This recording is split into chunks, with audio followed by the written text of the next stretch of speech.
The desert was alive with whispers.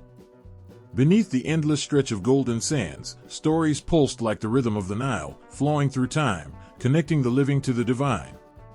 The people of ancient Egypt didn't just see the world, they felt it, intertwined with forces far beyond human comprehension. To them, every gust of wind carried the breath of a god, every shadow might conceal something extraordinary, and every dawn was a battle between light and chaos.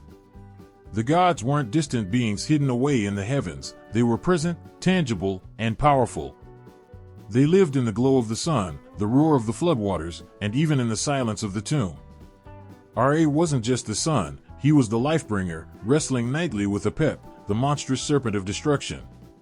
Hathor wasn't just beauty and love, she was the fierce protector who would bear her lioness form to defend her children.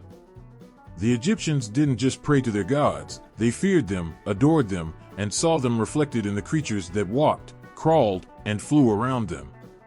Mythical beasts were not mere figments of imagination. They carried the essence of gods, embodying virtues and fears that shaped the heart of Egypt. The Sphinx stood as a guardian, its unblinking gaze daring anyone to challenge the divine order. The Wadjet cobra, coiled and poised to strike, symbolized the unyielding protection of the pharaohs. And Apep, chaotic, eternal, and venomous, slithered through the underworld, hungry to devour the sun and plunge creation into darkness. These creatures were not just decorations in temples or carvings on walls, they were alive in the collective consciousness, shaping the rhythm of existence. Each day began with Ra's victory, but that victory was never guaranteed. Imagine the terror of the unseen battle raging in the night sky, as Ra sailed his boat through the underworld, facing Apep's endless ambushes. The Egyptians feared what they couldn't see, but they believed in the power of Ma'at, order and truth, to triumph. It was this balance that their lives revolved around. Chaos always threatened, but the gods and their sacred beasts fought endlessly to protect their world. These mythical creatures weren't just confined to the underworld or divine battles. They were woven into the stories people told their children, the symbols they wore as amulets, and the rituals they performed to ward off disaster. Ammit, the devourer, struck terror into the hearts of the sinful. She waited patiently at the scales of judgment, her crocodile jaws ready to consume the hearts of the unworthy. She wasn't a creature to be reasoned with or understood, she was finality itself, the unflinching verdict of the gods. But not all beasts were harbingers of fear. The Bennu bird, with its brilliant feathers, embodied hope, renewal, and eternity. It wasn't just a mythical creature, it was a promise that life would always rise again from the ashes. The Egyptians saw themselves in these creatures, their fragility, their strength, and their constant battle to find harmony in a chaotic world. And yet, these stories weren't told in hushed whispers or hidden in dusty corners. They thundered through temples, echoed in the chants of priests, and were etched into stone for eternity. A temple wasn't just a place of worship, it was a sanctuary where gods and men met, where mythical beasts leaped from the walls, reminding all who entered of the forces that shaped their existence. Even the Nile itself seemed alive, not just a river but a lifeline blessed by Hapi, the god of fertility and abundance. Its waters carried stories as much as it carried silt, flowing past lands where farmers tilled their fields under the watchful eyes of statues and painted beasts. The floods weren't just natural events, they were gifts, unpredictable and immense, a reminder that gods controlled everything. Every beast, every story, every belief carried weight. To question them was to question the very fabric of reality. Their gods were everything, protectors, destroyers, givers of life, and takers of breath. The mythical beasts, in their terrifying and awe-inspiring forms, were their emissaries, bridging the mortal and the divine. The sands of Egypt have long since swallowed many of these stories, but their whispers remain. Just as the Sphinx stands stoically against time's relentless march, so too do these creatures linger in the imagination, waiting, watching. Because where there are gods, there will always be beasts, and where there are beasts, there will always be stories that beg to be told. The air was thick with the scent of incense, curling in the dim light of flickering oil lamps. Priests clad in white linen moved with precision, their chants rising and falling like the heartbeat of the cosmos. In the sanctum of the temple, where the sacred and mortal met, there stood carvings of creatures that seemed to breathe with an ancient, unshakable purpose. They were not ordinary animals, they were more. Each one was a symbol, a message from the gods, carrying the weight of power, chaos, protection, and spirituality. In Egypt, beasts weren't just beasts. They were cosmic forces. The lion wasn't merely an apex predator, it was Sekhmet, the fiery wrath of the gods, her roar capable of quelling armies and her gaze striking fear into the heart of chaos itself. The cobra wasn't simply a venomous serpent, it was Wadjet, coiled around the brow of the pharaoh, ready to strike down enemies with divine precision. Every creature had a role, every form imbued with meaning far beyond its earthly existence. The Nile crocodile, massive, ancient, and unpredictable, embodied the dual nature of the gods themselves. Sobek, the crocodile god, was a protector and a destroyer. His presence was a paradox. He symbolized fertility and the life-giving waters of the Nile, yet his form inspired terror. To the Egyptians, this wasn't a contradiction, it was balance. They understood that power was not gentle, that creation and destruction were two sides of the same coin. And then there was Apep, the serpent of chaos, its form stretched endlessly across the unseen realms, waiting to strike at the sun god Ra during his nightly voyage. Apep wasn't just a threat to Ra, it was a threat to existence itself. The idea that chaos could unravel everything kept Egyptians vigilant, their rituals and prayers serving as shields against the encroaching darkness. To them, Apep was a reminder that the world was fragile, that chaos was never truly defeated but merely held at bay. Yet, not all beasts were forces of destruction. The Bennu bird, shimmering with golden hues, perched as a symbol of hope and renewal.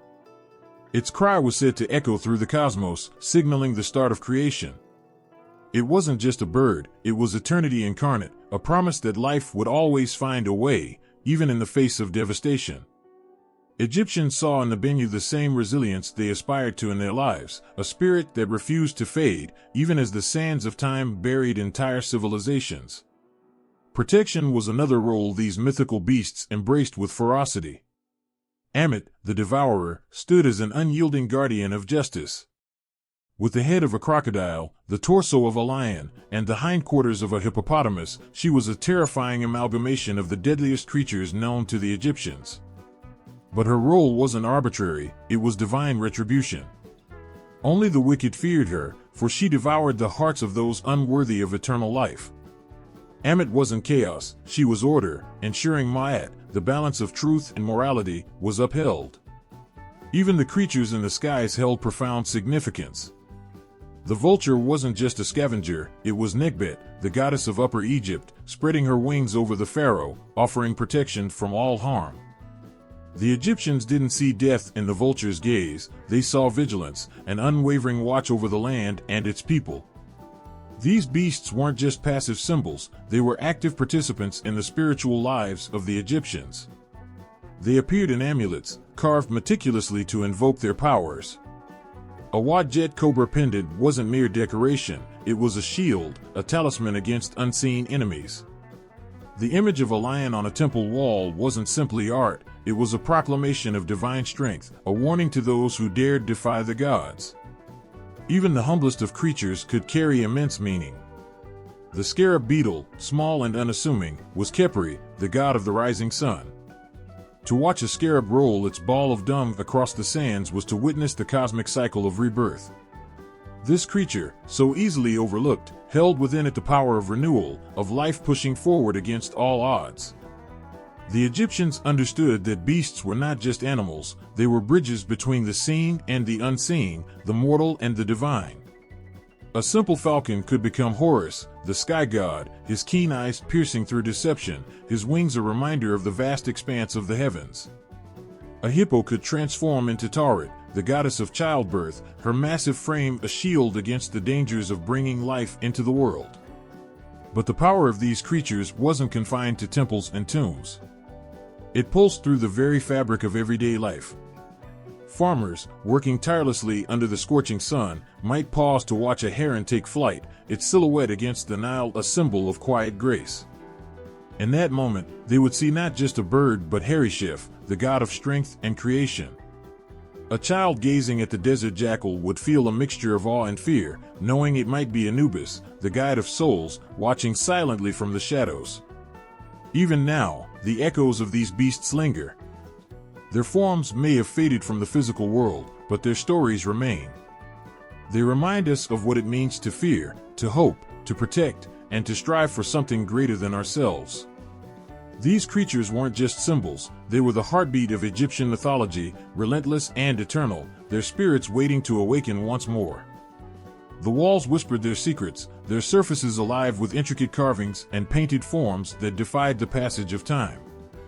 In the temples and tombs of ancient Egypt, mythological beasts weren't confined to stories, they were etched into stone, immortalized in pigment, and inscribed in texts that carried their essence across centuries. Each creature told its own tale, its image a vessel for divine power, fear, and reverence. In the dim glow of a flickering torch, a temple wall came alive. The cobra, sleek and poised, seemed to writhe across the crown of the pharaoh, its hood flared in a warning to unseen foes. This was Wadjet, guardian of the ruler, her presence both fierce and protective. She wasn't just a decorative motif, her image was a declaration of power, a reminder that the gods themselves stood as protectors of their earthly representative. Nearby, the Sphinx loomed, carved from the very bedrock of the land it guarded. Its leonine body, merged with the face of a ruler, exuded an eternal strength, its gaze fixed on the horizon as if watching for threats that would never come close enough to harm. The Sphinx was more than a statue, it was a question carved in stone, a riddle that dared the world to prove itself worthy of passing through. In tombs, the atmosphere shifted. Here, the walls carried an intimate, almost sacred purpose.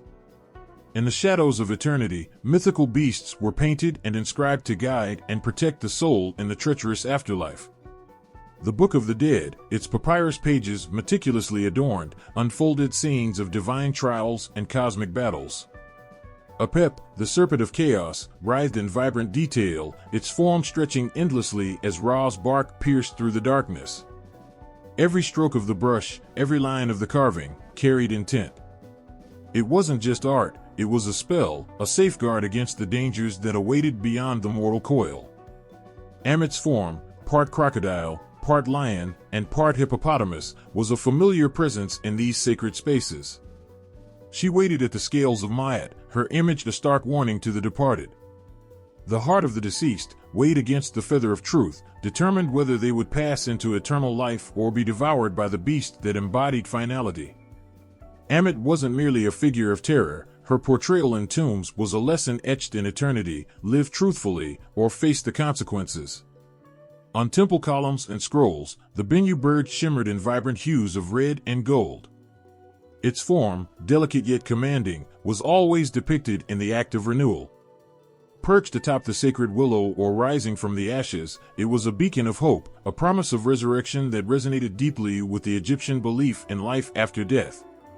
The Bennu wasn't just a bird, it was a prayer rendered in art, a wish for the eternal cycle of life to continue unbroken. Even the Nile itself found its creatures immortalized in the art of the time. Crocodiles, painted with a mix of awe and dread, adorned the walls of Sobek's temples. Their forms were depicted with painstaking accuracy, yet their eyes gleamed with something more: Sobek's divine power. Fishermen and farmers who worked along the river's edge would glance nervously at these creatures in life, knowing their place in the divine order was as complex as the river's currents. In literature, the beasts came alive in vivid descriptions, their stories woven into the fabric of the culture. Hymns sung in temples praised the might of Sekhmet, the lion-headed goddess, whose wrath could scorch the earth yet whose mercy could heal the sick. Tales of the Wadjet cobra coiled around the sun disk of Ra were not mere entertainment but affirmations of protection and divine order. Even on jewelry and amulets, the beasts found their place. Scarabs, sacred and unassuming, were molded with care, their inscriptions carrying prayers and spells. A scarab wasn't just an ornament, it was a connection to Khepri, the god of rebirth. Its wearer carried a piece of divinity, a fragment of the cosmic cycle. And then there were the lesser-known creatures, their enigmatic forms still puzzling modern scholars. Griffins, with their amalgamation of lion and eagle, adorned temple reliefs, their presence shrouded in mystery. They seemed to straddle two worlds, their forms a bridge between strength and flight, earth and sky. The art didn't merely depict these beasts, it gave them power. To carve a creature into stone or inscribe its name in hieroglyphs was to invoke its presence, to call upon its essence. The Egyptians believed that words and images held life, that by naming a thing, you gave it existence. This is why their art was so precise, so deliberate. There was no room for error when the stakes were cosmic. Even now, thousands of years later, the images remain. The paint may have faded, and the stone may have weathered, but their essence endures. They wait in the silence of forgotten tombs, and the shadows of towering ruins, their forms as timeless as the Nile. These beasts, rendered in art and text, are more than relics of the past. They are echoes of a world where gods walked among men, and every creature, no matter how fearsome or gentle, carried a piece of eternity within it. The Sphinx sat motionless under the blistering Egyptian sun, its immense form a silent guardian of mysteries long past. The great Sphinx of Giza, with its leonine body and human face, stood as a testament to the power of symbolism and the unyielding connection between humanity and the divine. Carved directly from the bedrock of the Giza Plateau, this monumental figure wasn't just a masterpiece of ancient engineering, it was a declaration etched in stone, a sentinel watching over the sacred necropolis of kings. Its face, believed to bear the likeness of Pharaoh Khafre, gazed eastward, seemingly into eternity. The Sphinx was not merely a symbol of royal authority, it was an incarnation of divine protection. To the ancient Egyptians, the lion represented strength and vigilance, qualities befitting a guardian of the pharaoh's eternal resting place. But the human face, carved with precision and care, told another story. It spoke of intellect and the divine spark that connected mortals to the gods. Every feature of the Sphinx carried meaning. The body, a crouched lion, symbolized the sun's daily journey across the sky, a cosmic protector against the forces of chaos. Its position, low to the ground yet unyielding, mirrored the balance the Egyptians sought to maintain between order and disorder, life and death. The head, adorned with the royal Nemes headdress, embodied kingship, a reminder that the pharaoh was both a ruler on earth and an intermediary with the divine. Legends whispered that the Sphinx held secret powers, its form alive with the energy of the gods. Priests and scribes believed it stood as a guardian of Ma'at, the principle of truth, justice, and cosmic order. Travelers approaching the Giza Plateau must have felt the weight of its gaze, a silent judge measuring their hearts even before they reached the tombs of the kings. Yet the Sphinx wasn't just a protector, it was also a mystery. Its origins were shrouded in questions that even the ancient Egyptians themselves might have pondered. Who had carved it, and why? How had it survived millennia of shifting sands and relentless winds? These unanswered questions added to its aura, turning it into a symbol of eternity itself. Stories intertwined the Sphinx with the divine, elevating it beyond a mere monument. One tale spoke of Prince Thutmose IV, who, as a young man, fell asleep in the shadow of the Sphinx. In his dream, the colossal figure spoke, pleading with him to clear the sands that had buried its body. In return, the Sphinx promised to make him pharaoh. The prince awoke, and true to the prophecy, he became a ruler of Egypt. He commemorated this divine encounter by erecting the dream stele between the Sphinx's massive paws, ensuring that the bond between man and the divine would not be forgotten. The Sphinx's connection to protection wasn't just spiritual, it was strategic. It stood as a sentinel, facing the rising sun, watching over the pyramids and the Nile. To the Egyptians, the Sphinx was a living embodiment of the solar cycle, ensuring that chaos would be held at bay as the sun god Ra made his journey through the heavens each day. It was a force of stability, anchoring the land of the living and the land of the dead. Time, however, was unkind. The Sphinx suffered centuries of erosion, and the encroaching desert sands buried its body more than once. Still, it endured, its gaze unbroken. Later rulers and conquerors recognized its importance, even if they didn't fully understand it. Some defaced it, perhaps hoping to diminish its power, but the Sphinx remained steadfast, a symbol of resilience in the face of destruction. Modern archaeologists and historians have marveled at the craftsmanship and ingenuity required to create such a figure. The Great Sphinx isn't just a statue, it's a conversation across millennia. Its silence speaks volumes, reminding us of a civilization that believed in the power of symbols, the strength of their gods, and the eternal struggle to maintain harmony in a chaotic world. Even now, as the desert winds continue their relentless dance, the Sphinx remains. Its shadow stretches over the sands, its presence a blend of history and myth. Tourists gather at its feet, cameras in hand, but few can look into its ancient eyes without feeling a twinge of awe, a reminder that some guardians never sleep. The chamber was silent, save for the faint flicker of torchlight casting ominous shadows on the walls. In the heart of the Hall of Myat, where truth was measured and the fate of souls was decided, she waited. Ammit, the devourer of souls, loomed as a presence that was both feared and revered, her monstrous form embodying the finality of judgment. She was no god, yet her role in the afterlife was as vital as the gods themselves. Ammit, with the head of a crocodile, the torso of a lion, and the hindquarters of a hippopotamus, was a terrifying amalgamation of creatures known for their lethal strength. Each piece of her was a symbol of power and death, and together, they created a being of unmatched dread. She was not just a monster, she was the embodiment of ultimate consequence, a living warning to those who dared to live a life unworthy of the feather of Myat. When the deceased stood before Osiris, the god of the underworld, their heart was placed on the scales and weighed against the feather of truth. This was no metaphor, the ancient Egyptians believed this moment determined the soul's eternal fate. If the heart was pure, the soul would pass into the blissful field of reeds. But if it was heavy with sin and falsehood, Ammit's role began. She would step forward, her jaws opening wide, and devour the unworthy heart, obliterating the very essence of the person. To be consumed by Ammit was not simply death, it was annihilation. The soul would cease to exist, denied both the afterlife and any chance of reincarnation. Ammit's presence in the hall was a constant reminder of the high stakes of living a just life. To the ancient Egyptians, she was not evil but a necessary force of cosmic balance. Her existence ensured that chaos could not thrive, that deceit would not go unpunished. She represented the flip side of Myat, the goddess of truth and order. While Myat rewarded the righteous, Ammit punished the wicked, ensuring that the balance of the universe was maintained. Her fearsome reputation spread through temples and texts, her image etched into tomb walls and painted on papyrus scrolls. In the Book of the Dead, her form was depicted with vivid detail, her eyes gleaming with an unsettling intelligence, her jaws poised to consume the unworthy. Those who gazed upon her image in life could feel the weight of her gaze, a silent warning to walk the path of righteousness. But Ammit's fearsome visage also inspired a strange kind of reverence. She was a creature of divine justice, an enforcer of the god's will. The Egyptians understood that her role was not born of malice but necessity. Without her, the scales of Myat would hold no meaning.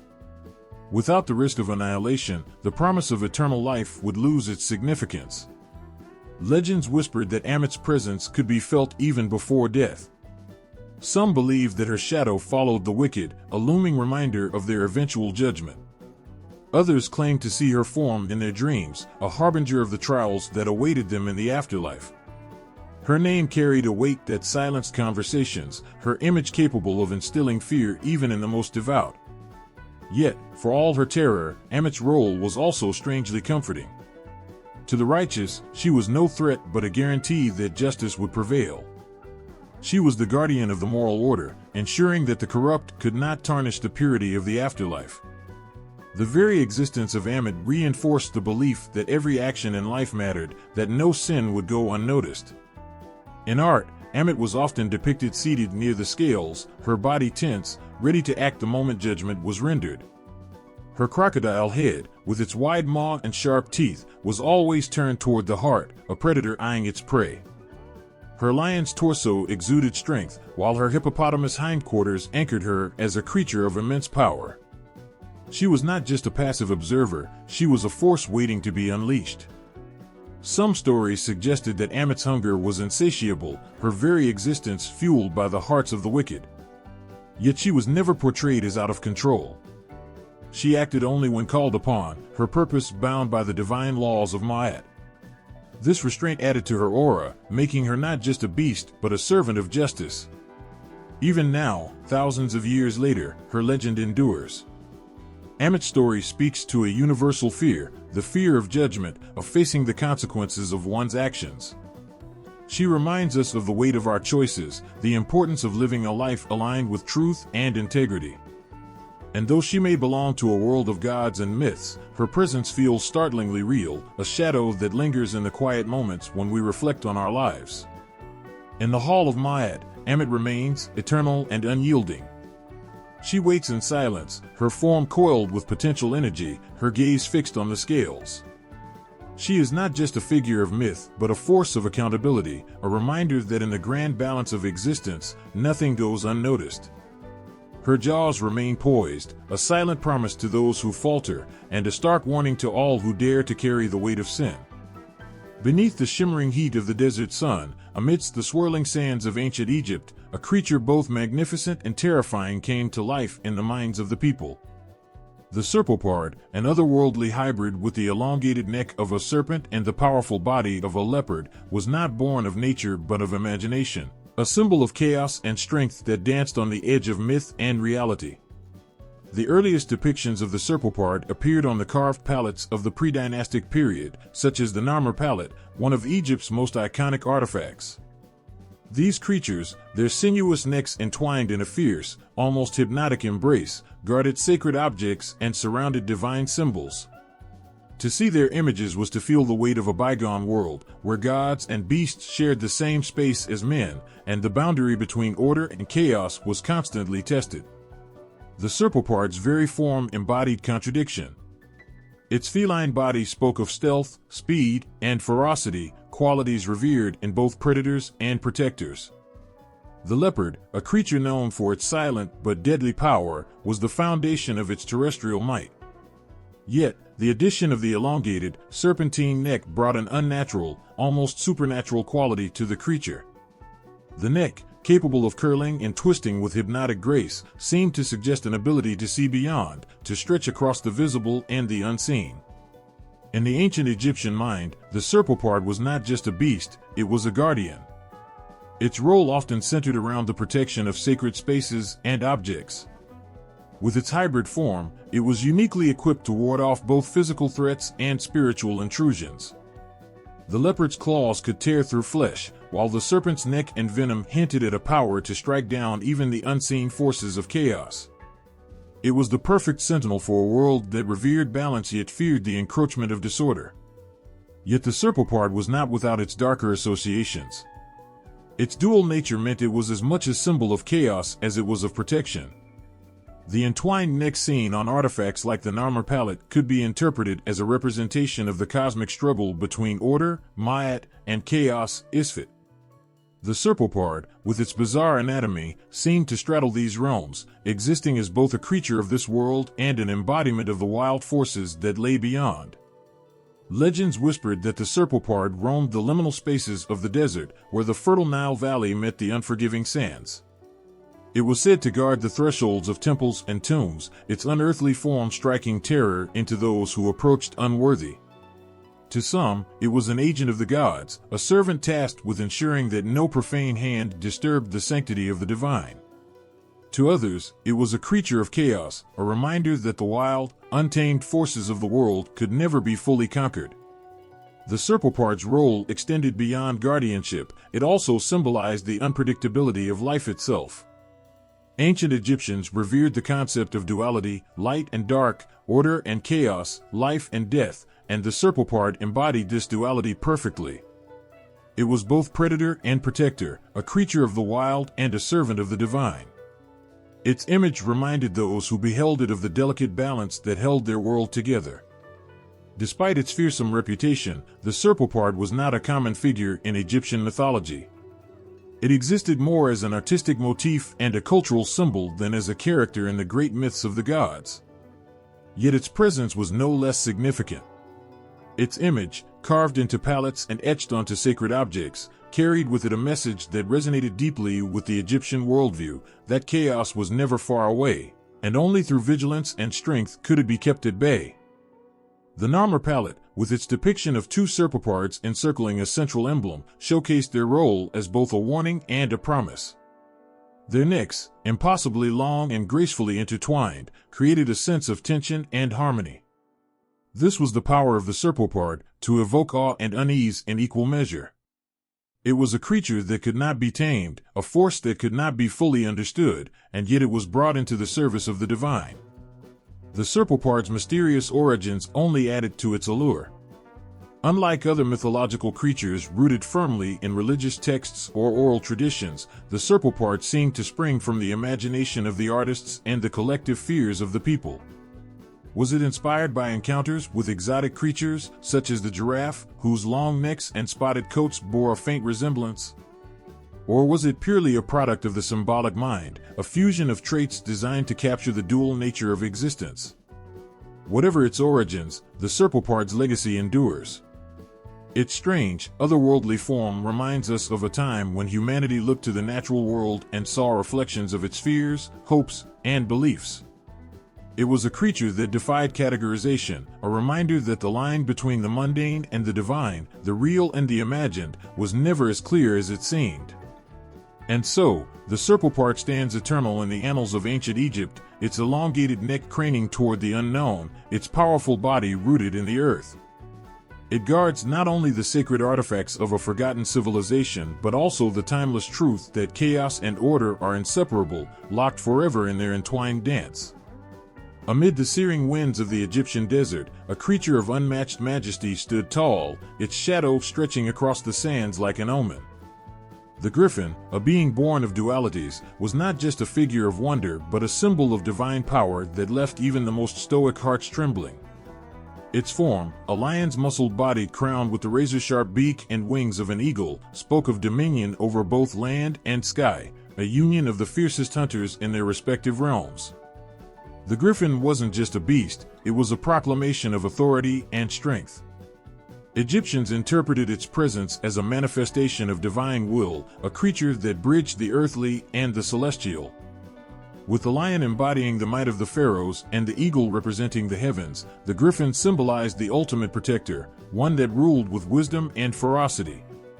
Carvings of the griffin adorned the walls of temples and the surfaces of sacred artifacts, its image imbued with power that transcended human comprehension. In these depictions, its wings stretched wide, as if ready to soar into the heavens, while its lion claws gripped the earth, unyielding and firm. To gaze upon the griffin was to understand that it was a creature of balance, its very essence a reminder that true power comes from mastering both the physical and the spiritual. Legends whispered through the corridors of time gave the griffin a near-mythical presence in Egyptian lore. It was said to guard treasures beyond imagination, sacred relics that no mortal dared to defile. In the deserts where the horizon blurred between sky and sand, some believed the griffin's watchful eyes scanned for those who sought to disturb the divine order. The creature's cry, piercing and sharp as a blade, was said to echo across the barren lands, a warning to all who underestimated its might. The griffin's role in Egyptian mythology was as much about protection as it was about transformation. To invoke its name or carve its image was to summon a force of cosmic balance, one that ensured harmony in a world teetering on the edge of chaos. Its eagle's head, sharp and discerning, symbolized the clarity of the gods' vision, their ability to see beyond the veil of human folly. The lion's body, grounded and strong, represented the enduring power of the earth, an anchor against the storms of disorder. It wasn't just its form that fascinated the Egyptians, but also its paradoxical nature. The griffin was both guardian and predator, a creature of light and shadow. Its duality mirrored the struggles of the human soul, pulled between higher aspirations and earthly desires. In this, the griffin transcended its role as a mere symbol of power and became a representation of the eternal quest for balance within oneself. In some interpretations, the griffin was tied to the gods themselves, seen as an extension of their might. Its image often appeared alongside depictions of Ra, the sun god, or Horus, the falcon-headed deity of kingship. The griffin's wings, like the rays of the sun, were thought to carry divine blessings, shielding the righteous and smiting the wicked. Its claws, unrelenting and precise, reminded mortals of the god's ability to enforce justice with unyielding strength. But the griffin was not a creature of comfort or familiarity. Its presence was awe-inspiring, its gaze unyielding. To encounter the griffin, whether in the flesh, through art, or in the whispers of priests, was to confront the overwhelming force of divinity itself. It didn't merely protect, it demanded reverence. The very act of depicting it was an acknowledgement of the immense and often terrifying power of the gods. Some ancient texts described the griffin as a guide, leading the souls of the departed to their rightful place in the afterlife. It was said that its wings could carry the weight of the soul, lifting it toward the heavens or dragging it back to the earth, depending on the deeds of the mortal it judged. The griffin's role in this sacred journey underscored its position as a bridge between worlds, a creature that transcended the limitations of flesh and spirit. Yet, the griffin's origins remain a mystery wrapped in the sands of time. Did the Egyptians borrow this creature from neighboring cultures, adapting its form to align with their spiritual beliefs? Or did it spring forth from their imagination, a response to their understanding of the natural and the divine? Whatever the truth, the griffin became uniquely theirs, a creature that embodied the duality central to their worldview. Even today, the griffin's image resonates, its form etched into the collective memory of humanity. It continues to inspire awe, a reminder of a time when people looked to the skies and saw not just birds, but the potential for divinity. The griffin's piercing gaze and powerful stance challenge us to remember that strength and wisdom are not opposing forces, but two sides of the same coin. As the sun sets over the ancient ruins of Egypt, the griffin's shadow still seems to linger, its wings poised to take flight, its claws ready to defend. It is more than a myth, it is a testament to the enduring belief in the power of the unseen, the untamed, and the divine. The griffin stands eternal, a guardian of mysteries, a symbol of power, and a reminder that some forces cannot, and should not, be tamed. In the vast expanse of the ancient Egyptian night, a shadow writhed, coiling through the dark waters of the primordial chaos. Apep, the serpent of chaos, was no ordinary beast. It was terror incarnate, a force that thrived in the absence of light, a being whose very existence defied the balance of the cosmos. To the Egyptians, Apep wasn't just a serpent, it was an eternal enemy, an unstoppable threat to order, and a reminder of the fragile balance that held their world together. Every evening, as the sun dipped below the horizon, the great god Ra embarked on his perilous journey through the Duat, the underworld. His solar bark sailed through the treacherous waters, carrying the essence of light and life. But lurking in the darkness, waiting with insatiable hunger, was Apep. The serpent, colossal and menacing, stretched for miles, its scaled body glistening with malevolent energy. Its eyes burned like smoldering coals, and its hiss was said to chill even the gods. Apep was more than a creature, it was chaos personified, the embodiment of all that threatened Ma'at, the principle of cosmic order. While Ra represented stability, creation, and life, Apep existed to unravel these threads, plunging the universe into disorder. The serpent did not simply seek to kill Ra, it sought to annihilate the very concept of light and existence. Each night, the clash between Ra and Apep was a cosmic battle, a struggle that reverberated through the heavens and the earth. Priests described this confrontation in vivid detail, their rituals invoking the gods to strengthen Ra and weaken Apep. Sacred texts, such as the Book of the Dead and the Book of Gates, painted images of Ra's defenders, gods and spirits armed with spells, spears, and the unyielding will to protect the light. Yet, even with such divine assistance, Apep was never truly defeated. Its essence was eternal, returning every night to challenge Ra once more. The Egyptians feared Apep as much as they revered Ra. It was said that solar eclipses, storms, and earthquakes were moments when Apep gained the upper hand, temporarily disrupting the balance of the cosmos.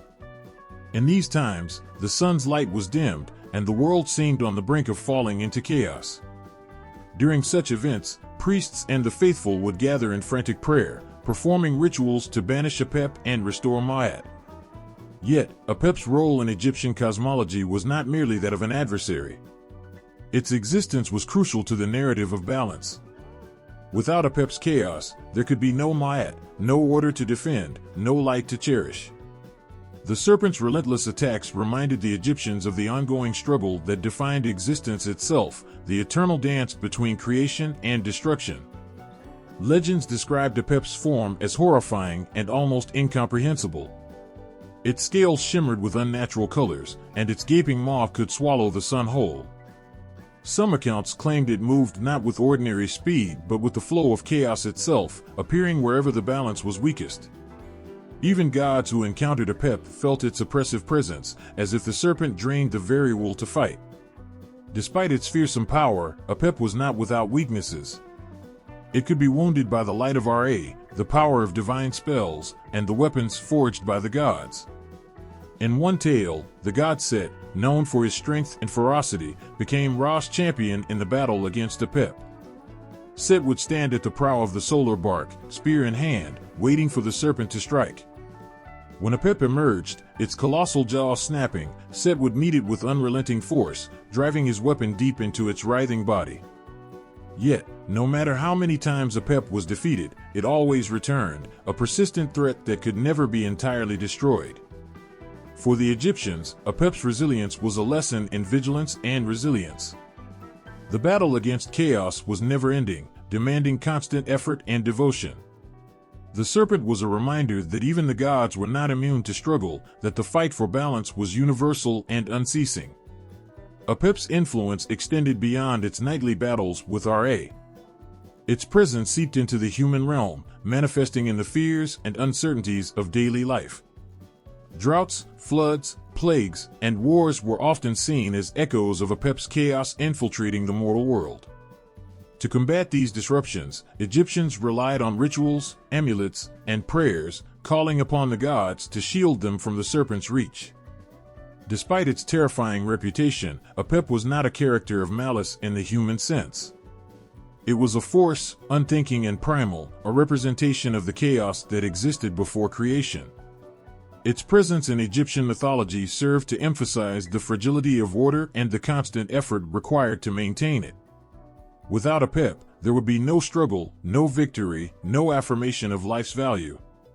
Even today, the legend of Apep resonates, a reminder of the enduring struggle between chaos and order, darkness and light. The serpent's image, coiled and menacing, lingers in the annals of history, a symbol of the eternal fight to preserve harmony in an unpredictable world. Apep may be defeated each night, but it always returns, a shadow in the periphery, a challenge waiting to rise again. In the swirling desert winds and the shifting sands of Egypt's desolate landscapes, there lurked a creature that defied all explanation, a being as enigmatic as the god it was tied to.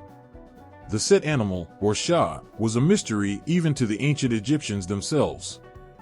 It stood apart from every other creature, its form a patchwork of features that seemed almost otherworldly. It wasn't just an animal, it was a symbol of chaos, power, and unpredictability, deeply connected to the god Set, the ruler of storms, deserts, and disruption. The Shah's appearance was unlike anything seen in nature. It bore the body of a sleek, canine-like beast, but its head was elongated, with a squared-off snout that seemed almost mechanical in its precision. Large, upright ears stood like twin daggers, angular and strange, as if they belonged to a creature from a realm beyond comprehension. Its tail, forked and unearthly, added an unsettling element to its form.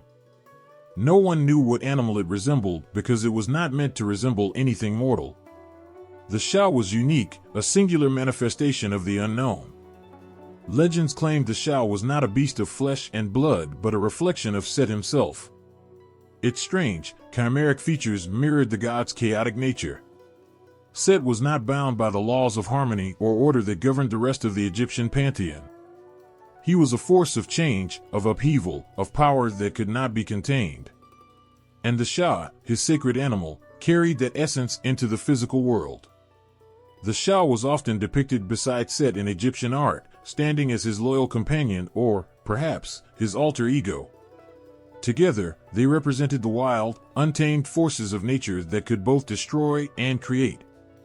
While Set was reviled in certain eras of Egyptian history for his association with violence and betrayal, particularly his infamous murder of his brother Osiris, the Shah was a constant reminder of the complexity of his character. Chaos was not inherently evil, it was necessary.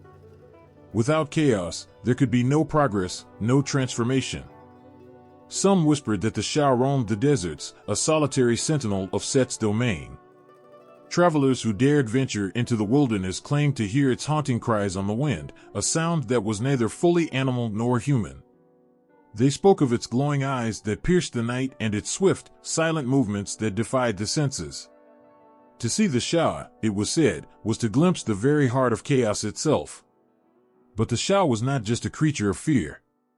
It also carried an aura of protection for those who dared to align themselves with Set's power. Warriors and rulers who sought strength in adversity often invoked the image of the Shah, adorning their weapons and shields with its likeness. It became a symbol of resilience, of embracing the storm rather than fleeing from it. In temples dedicated to Set, the Shah's form was carved into stone and painted onto walls. Priests who worshipped the god would wear amulets bearing its image, believing it would grant them the strength to face the chaos of life head-on. The Shah became a bridge between the mortal and the divine, a vessel for Set's unpredictable energy. Yet, the Shah's true nature remained elusive. Was it a real creature that once roamed the deserts of Egypt? Or was it a purely symbolic creation, a manifestation of Set's essence? The ancient Egyptians left no definitive answer, and the mystery only deepened over time. Some scholars suggested that the Shah might have been inspired by a now extinct animal, its unique features exaggerated over centuries of myth and storytelling. Others argued that it was purely a product of imagination, a deliberate construct meant to embody the unfathomable aspects of Set. The connection between Set and the Shah was undeniable. Both represented the duality of chaos, destructive, yes, but also vital. Set, as the god of storms, wielded the power to destroy crops and bring ruin, but he was also the protector of Ra, the sun god, in his nightly battle against Apep, the serpent of chaos. Similarly, the Shah was not just a harbinger of fear, it was a symbol of perseverance in the face of uncertainty. Even in its mystery, the Shah offered a lesson. It reminded the Egyptians that not everything could be understood or categorized. Chaos was a part of life, as natural as the rising and setting of the sun. To reject it entirely was to deny a fundamental truth of existence. The Shah, with its strange and otherworldly form, stood as a testament to that truth, a challenge to embrace the unknown and find strength within it. To this day, the Shah captures the imagination of those who study Egyptian mythology. Its form, so distinctly alien yet deeply symbolic, continues to inspire questions and theories. Was it a guardian, a destroyer, or something in between? Perhaps, like the god it served, the Shah cannot be confined to a single definition. It exists in the liminal space between order and chaos, a creature of the desert winds, eternal and unyielding. And as the sands of time shift, the Shah's haunting cry lingers, echoing through the vast emptiness, calling out to those who dare to seek its meaning. The first rays of dawn bathed the Nile in gold, and with them came a sense of renewal, a whisper of eternity that the ancient Egyptians believed was embodied by a singular, radiant creature. The Bennu bird, with its shimmering plumage and haunting cry, was not just a symbol, it was a force of nature, an eternal cycle of creation, death, and rebirth. Its presence was a promise that even in the darkest moments, light would always return. The Bennu was said to perch atop the sacred willow tree in Heliopolis, where the gods themselves once walked. Its feathers gleamed with hues of gold and crimson, a living ember among the green branches. To the Egyptians, this bird was not just beautiful, it was divine.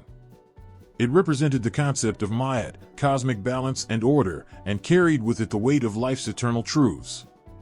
Legends wove the Bennu into the very fabric of creation.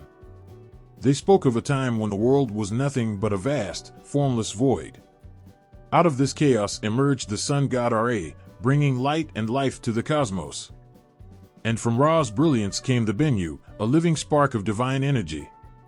The bird's call was said to have shattered the silence of the primordial waters, marking the beginning of time itself. But the Bennu was more than a creator. It was also a guide through the mysteries of death and the promise of rebirth. The Egyptians believed that the Bennu lived for centuries, soaring through the skies and observing the passage of time.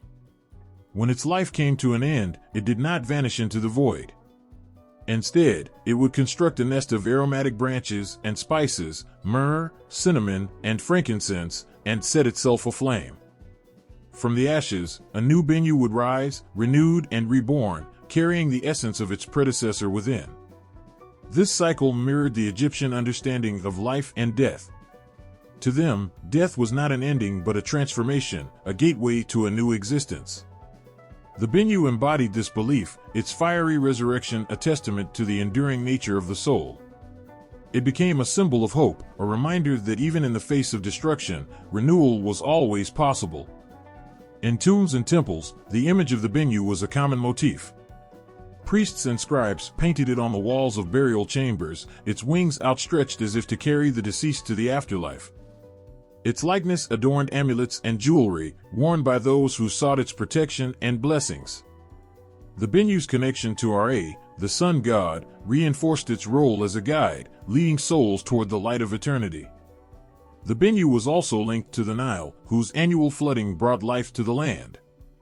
Just as the bird's fiery death brought forth new life, the Nile's waters receded only to return, depositing fertile silt that ensured the survival of Egypt's people.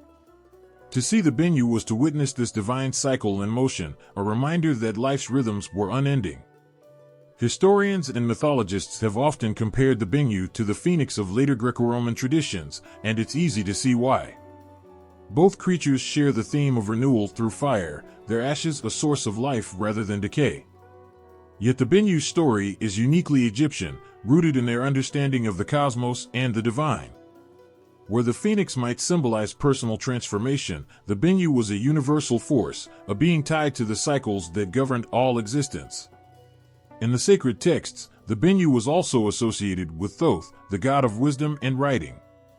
It was said that Thoth recorded the Bennu's every flight, every song, preserving its knowledge for future generations. The bird's presence in Egyptian lore was not just a reminder of life cycles but a testament to the power of memory and continuity. The Bennu's cry, it was said, could pierce through the layers of the soul, awakening a sense of purpose and clarity. Those who heard it were forever changed, as if the bird's voice carried a fragment of Ra's original light.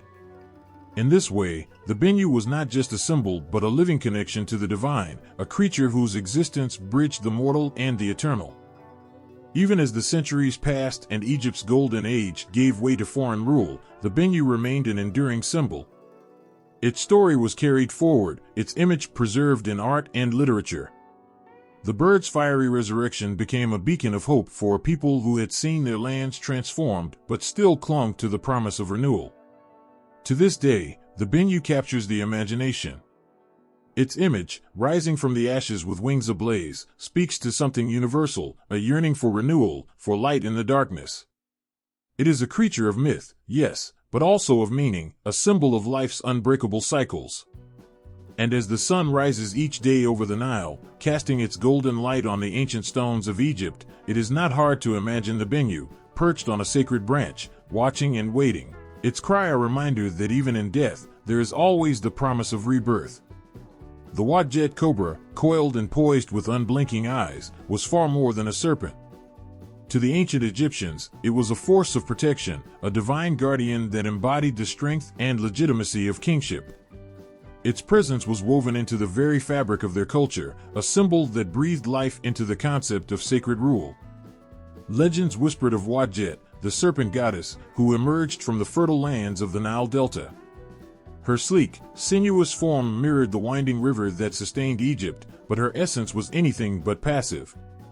Wadjet was a protector, fierce and unyielding, her venom a weapon against those who dared threaten what she safeguarded. When pharaohs ascended to the throne, it was said that Wadjet coiled around them, unseen yet ever present. Her protection was more than metaphorical, it was spiritual armor. She crowned them not only with the physical crown of Upper and Lower Egypt, but also with her divine legitimacy. Without Wadjet's blessing, a ruler's claim to the throne felt hollow, their power incomplete. The most striking image of the Wadjet cobra is found in the uraeus, the iconic symbol worn on the pharaoh's headdress. Perched proudly at the brow, the cobra's form was ready to strike, its fangs poised to defend its master. But its presence was more than ornamental, it was alive with divine energy. The Egyptians believed that the uraeus could spit fire or venom, warding off threats both physical and spiritual. Enemies who approached with ill intent would meet not just the pharaoh's earthly guards, but the wrath of Wadjet herself. In temple carvings and sacred texts, the Wadjet cobra often accompanied depictions of Ra, the sun god. As Ra sailed across the heavens in his celestial bark, Wadjet was there, coiled at the prow. She stood between him and Apep, the serpent of chaos, hissing defiance in the face of darkness. Night after night, she fought alongside Ra to ensure the sun's rebirth, a cycle of victory that reassured the people of Egypt that order would prevail. Wadjet's influence extended beyond the royal court and into the everyday lives of Egyptians. Amulets bearing her image were worn for protection, their intricate designs a plea for her watchful gaze. Mothers invoked her when guarding their children, her venomous strength a shield against unseen dangers. Farmers looked to her as they worked the fertile lands of the delta, seeing in her the promise of life and sustenance. But the Wadjet cobra was not a creature to be tamed. Even as she protected, she inspired awe and fear. Her very form, with its hood flared and body coiled, was a reminder of nature's raw power. To the Egyptians, this duality was her essence. She was both protector and destroyer, her wrath as potent as her benevolence. In one of the most famous myths, Wadjet was said to have played a crucial role in the unification of Upper and Lower Egypt. When Narmer, the first pharaoh, sought to bring the two lands together, Wadjet lent her power to his cause. Her image adorned his regalia, a sign that his rule was blessed by the gods. The cobra's presence signified more than conquest. It was a promise of unity, stability, and divine favor. Even as the centuries passed and Egypt's rulers changed, Wadjet's symbolism endured. During the reign of Cleopatra, the last of the pharaohs, the image of the uraeus remained steadfast. Cleopatra, too, wore the serpent's emblem on her brow, a testament to her claim as a ruler under Wadjet's protection. When her reign ended, and with it the age of the pharaohs, Wadjet's legacy persisted in the stories, art, and symbols of a culture that refused to let her fade. The Wadjet cobra's presence was not confined to Egypt alone. Traders and travelers carried tales of the divine serpent far beyond the borders of the Nile. Her image appeared in artifacts that reached lands as distant as Greece and Mesopotamia, her power transcending the sands of Egypt to inspire awe in foreign hearts. Even now, her legacy lingers. The Wadjet cobra remains a potent symbol of protection, resilience, and authority. To look upon her image is to feel the weight of her gaze, the coiled energy of a guardian who never rests. She is a reminder that true power lies not in brute force, but in the unyielding determination to protect what matters most. The cobra's hiss echoes through time, a sound that once reverberated in the ears of pharaohs and commoners alike. Her presence at the forefront of the pharaoh's crown was not just a symbol, it was a promise. A promise that as long as the serpent stood watch, no force of chaos could claim victory. The Heliopolitan cow stood as a powerful symbol in ancient Egyptian mythology, a creature revered not merely for its physical form but for the celestial mysteries it embodied. This sacred being, often associated with Hathor, goddess of love, music, and motherhood, carried within it the secrets of creation, nourishment, and cosmic order. To the Egyptians, the cow wasn't just an animal, it was the vessel through which divine forces touched the earthly realm. In the mythology of Heliopolis, the city known as the center of sun worship, the cow was intertwined with the very act of creation. Legends tell of a vast, cosmic cow whose body formed the heavens. Her great belly arched above the earth, and her udder was the source of the Milky Way, nourishing the stars that dotted the night sky.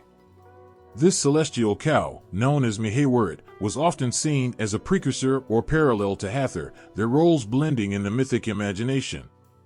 Hathor herself was frequently depicted as a cow or as a woman with cow's ears and horns. Her connection to the Heliopolitan cow was profound, as both represented motherhood and the sustaining forces of life. To worship Hathor was to honor the nurturing spirit of the universe, the mother who provided not only physical sustenance but spiritual protection. Her milk, symbolic of divine wisdom and sustenance, was believed to flow through the heavens and into the lives of mortals. Temples dedicated to Hathor often featured grand reliefs of the Heliopolitan cow.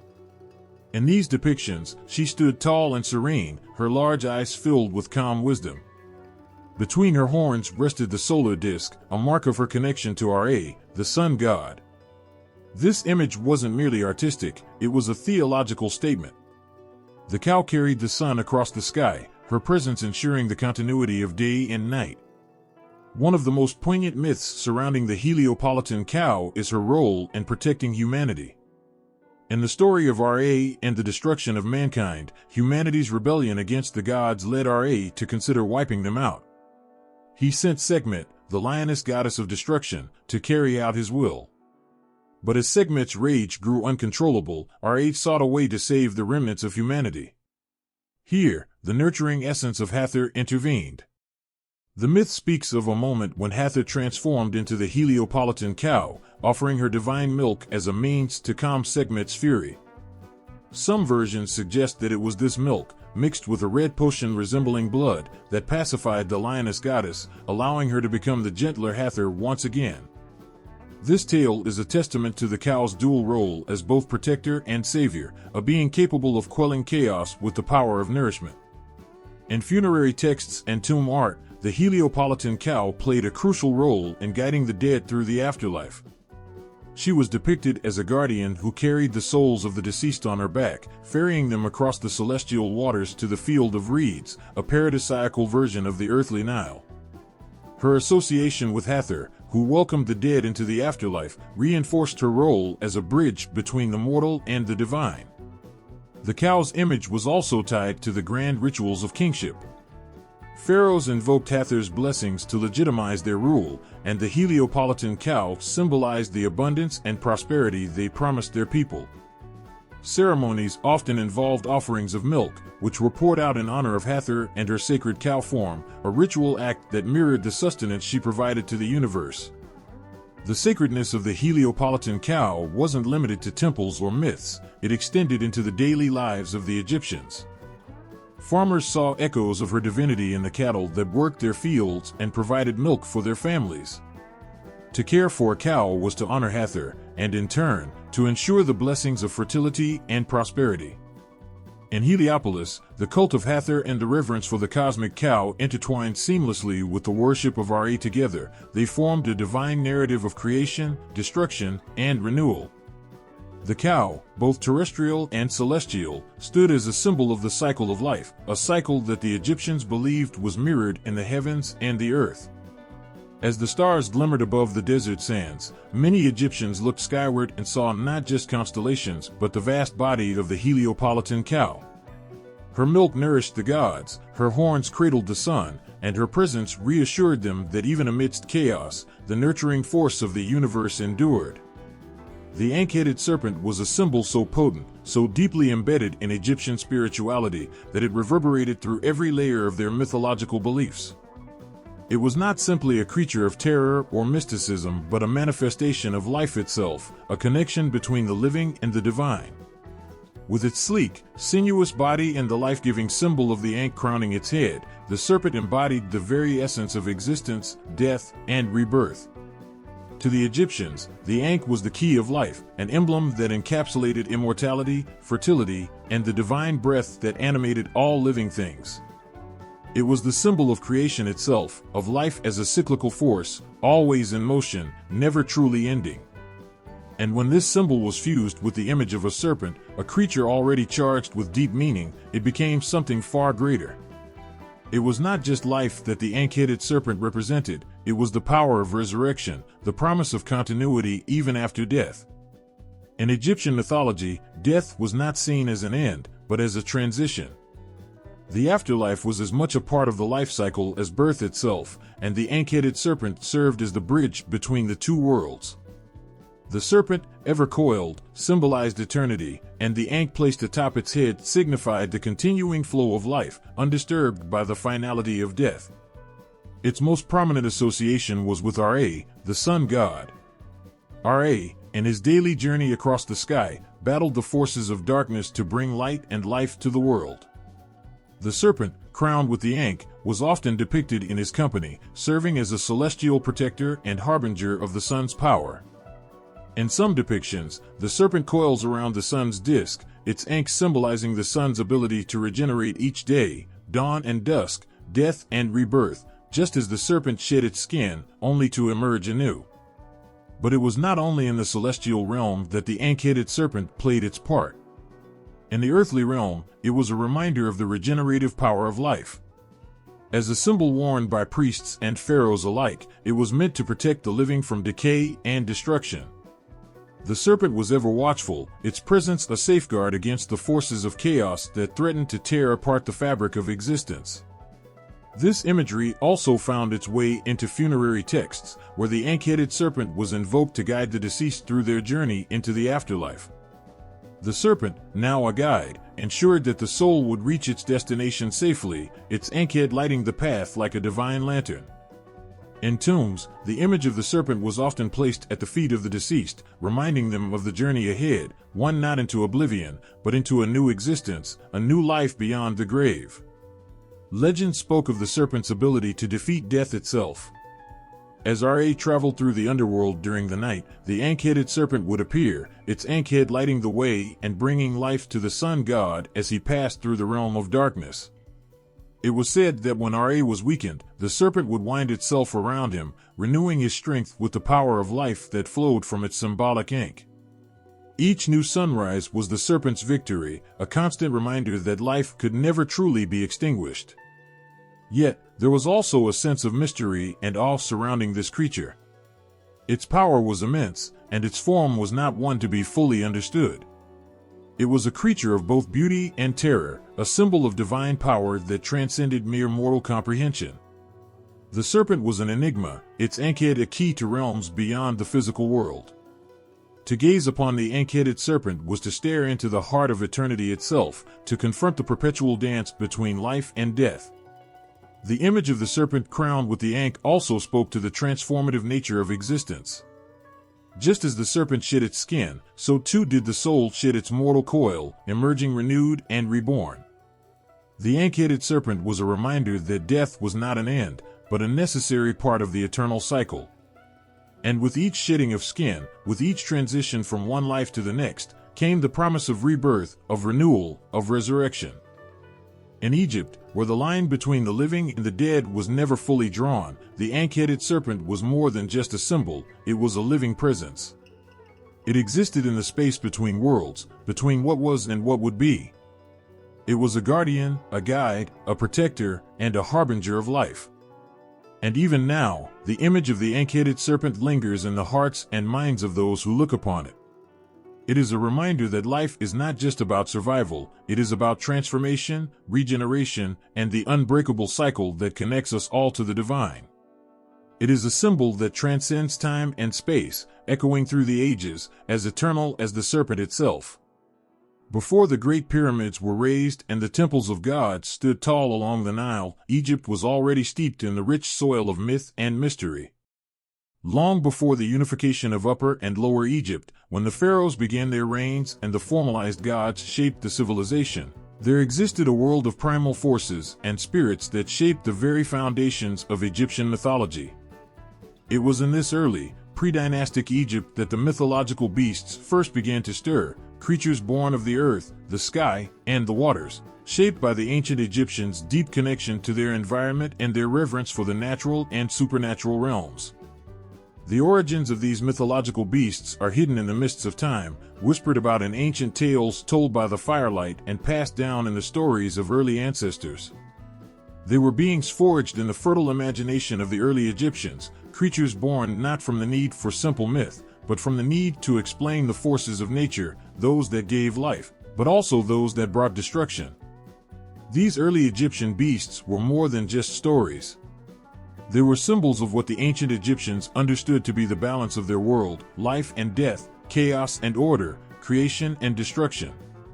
In the dark, shadowy recesses of pre-dynastic Egypt, the forces of chaos were often visualized as serpents, creatures that slithered through the land, seen as embodiments of the forces that threatened to disrupt the delicate balance of the cosmos. Serpents, with their silent and deadly presence, represented a power that was always lurking, ready to strike if the harmony of nature was upset. The earliest depictions of these beasts were rudimentary, etched into stones and painted on the walls of tombs. They often depicted powerful snakes or creatures with serpentine bodies.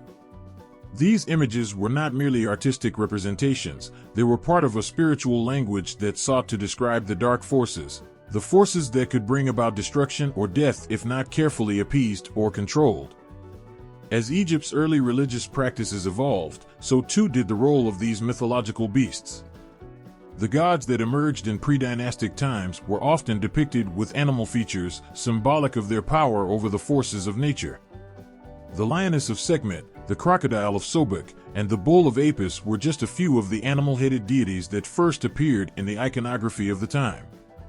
These animal representations were not meant to be simple reflections of the gods themselves, but rather symbolic manifestations of the gods' immense power, their ability to control life and death, chaos and order. In these early days, the gods and the beasts were often indistinguishable, the line between divinity and animalistic power blurred. The animals were not merely symbols of gods, but representations of the natural forces they embodied. A lion, for example, was not just a beast of the wild, it was the very embodiment of strength and ferocity, a force that could protect or destroy in equal measure. Similarly, the crocodile symbolized the unpredictable waters of the Nile, which could bring both nourishment and disaster. These creatures, born from the earth and waters of Egypt, were endowed with divine attributes that the Egyptians believed had the power to shape their world. The emergence of these hybrid beings also played an important role in shaping the visual language of Egyptian art. By the time the dynastic period began, these mythological creatures had been firmly established in the religious and political symbolism of the time. They were depicted as guardians of sacred spaces, protectors of the pharaohs and their people, and symbols of divine strength. Their presence in early tombs and artifacts, dating back to the pre-dynastic period, shows just how deeply ingrained the belief in these creatures was in Egyptian culture. One of the earliest examples of mythological creatures in pre-dynastic Egypt can be found in the art of the Naqada culture, which existed around 3500 BCE. Artifacts from this period show depictions of serpentine figures, often coiled and intertwined with symbols of life, creation, and destruction. These figures were not just representations of animals, but were imbued with deep symbolic meaning. The serpent, in particular, was a creature associated with chaos, but also with life's cyclical nature. Its constant shedding of skin symbolized renewal, transformation, and the passage of time. The presence of these early mythological creatures in the art and symbolism of pre-dynastic Egypt points to the deep spiritual connection the Egyptians had with the natural world. These beasts were not merely fantastical creations, they were the embodiment of the forces that governed their lives. They represented the sacredness of life, the dangers of the unknown, and the divine order that had to be maintained to ensure the stability of the world. They were creatures of the earth, but also of the heavens, intermediaries between the divine and the mortal. As Egypt transitioned into its dynastic era and the full pantheon of gods was formalized, these mythological beasts continued to hold sway over the spiritual and symbolic life of the people. The creatures that had first appeared in the primal mists of pre-dynastic Egypt were reimagined, refined, and elevated, becoming integral figures in the larger tapestry of Egyptian mythology. But their roots in the early, chaotic forces of nature could still be felt, their power lingering in the symbols that adorned temples and tombs, the rituals performed to appease them, and the stories that passed through generations. These beasts were not just remnants of an ancient past, they were alive in the hearts of the Egyptians, their presence imprinted in the very fabric of Egyptian civilization. They were symbols of the eternal struggle between chaos and order, life and death, the earthly and the divine. Even in the early, formative days of Egyptian civilization, these creatures served as both a warning and a promise that in the face of chaos, life would continue to rise again, just as the sun would rise each day to restore balance to the world. The mythological beasts of ancient Egypt were not static figures, they evolved alongside the civilization they belonged to, their stories morphing with the shifting sands of time, politics, and religion. As Egypt's power grew and its religious practices became more formalized, so too did the representations of these creatures. They transformed from primal symbols of chaos and natural forces into divine guardians, protectors of the pharaohs, and intricate representations of cosmic order. But as the kingdom's landscape changed, so did the beasts that shaped its mythology. In the earliest stages of Egyptian history, these creatures were raw and untamed, much like the land itself. They were symbolic representations of nature's most unpredictable and dangerous aspects, wild animals whose power was both feared and respected. The serpentine figures, the chaotic crocodile, and the relentless lioness were embodiments of the forces that could sweep through life with brutal efficiency. The earliest Egyptians didn't just see these creatures as gods, they saw them as reflections of the dangers lurking in the world around them. However, as Egypt's first dynasties took form, these creatures began to take on more organized, almost divine roles. The old stories of destructive forces like Apep, Apophis, the serpent who threatened to swallow the sun, slowly gave way to more nuanced depictions of divine balance. By the time Egypt entered the Old Kingdom, these beasts had become integral figures in the religious and political spheres. The once chaotic and dangerous creatures were now depicted in association with gods and rulers. The serpent wasn't just a monster lurking in the shadows anymore, it was a cosmic force that had to be defeated in the eternal struggle between order and chaos, good and evil. Apep's story, once a reflection of uncontrollable chaos, became a necessary antagonist in the great battle of Ra's journey through the underworld, symbolizing the forces of darkness that would always challenge the forces of light. At the same time, some beasts took on new, more protective roles. The lioness Sekhmet, once a destructive force, evolved into a goddess of healing and protection, whose power was wielded by the pharaoh to defend Egypt from enemies. Sekhmet's transformation from a symbol of wrath to a figure of divine justice mirrored the evolution of Egypt itself, from a land born from chaos into a kingdom that sought to bring order and peace. The lioness, once an emblem of untamed rage, became the very incarnation of royal might, guarding the kingship and the people from all that threatened them. Over time, as Egypt's political and religious landscape grew more intricate, so too did the roles of the mythological beasts. The hybrid creatures that had once been simple metaphors for the untamable forces of nature were now part of the elaborate pantheon of Egyptian gods. They were more than just symbols, they became intermediaries between the gods and the people. The falcon-headed Horus, the jackal-headed Anubis, and the ibis-headed Thoth were creatures that not only embodied divine traits but also governed the fates of the living and the dead. Each animal's form was an expression of its god's power, and the mythological beasts of Egypt became symbols of divine intervention in human affairs. The iconic Sphinx, for instance, has its roots in the early periods of Egyptian history, but by the time of the Old Kingdom, it had evolved into a symbol of the divine protection of the pharaoh. With the body of a lion and the head of a human, the Sphinx embodied the perfect balance between human intellect and the raw power of nature. It became a guardian figure, placed before temples and tombs to ward off evil and protect the divine power within.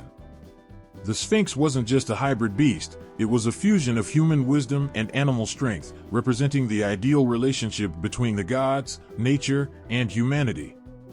Similarly, the role of Apep, Apophis, the serpent of chaos, became more symbolic as the centuries passed.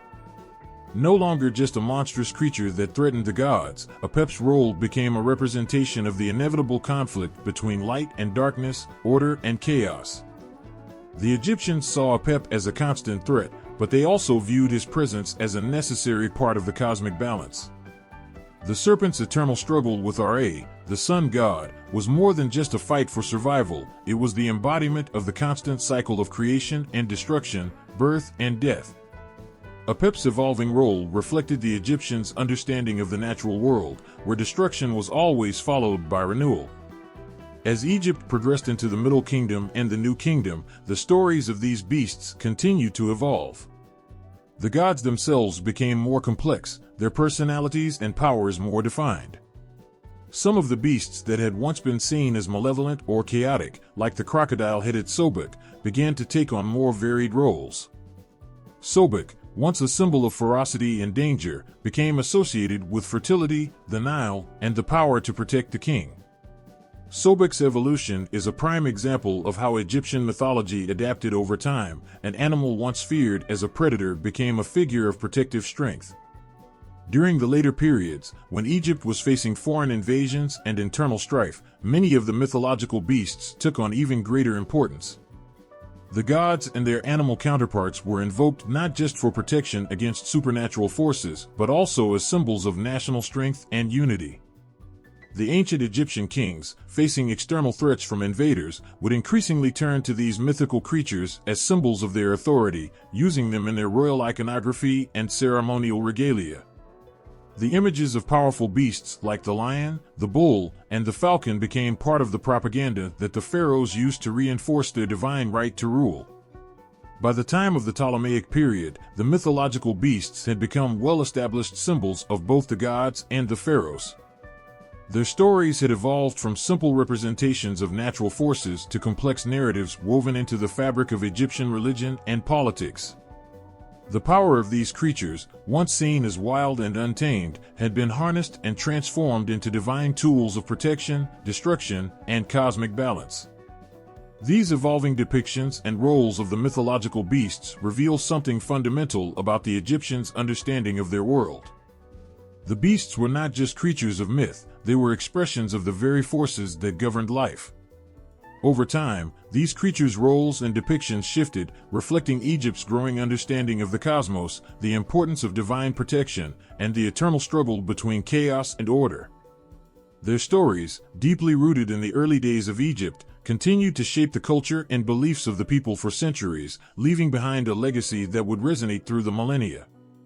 Every morning, as the sun began to rise over the golden sands of ancient Egypt, the priests would gather in the grand temples, preparing for rituals that had been passed down through generations.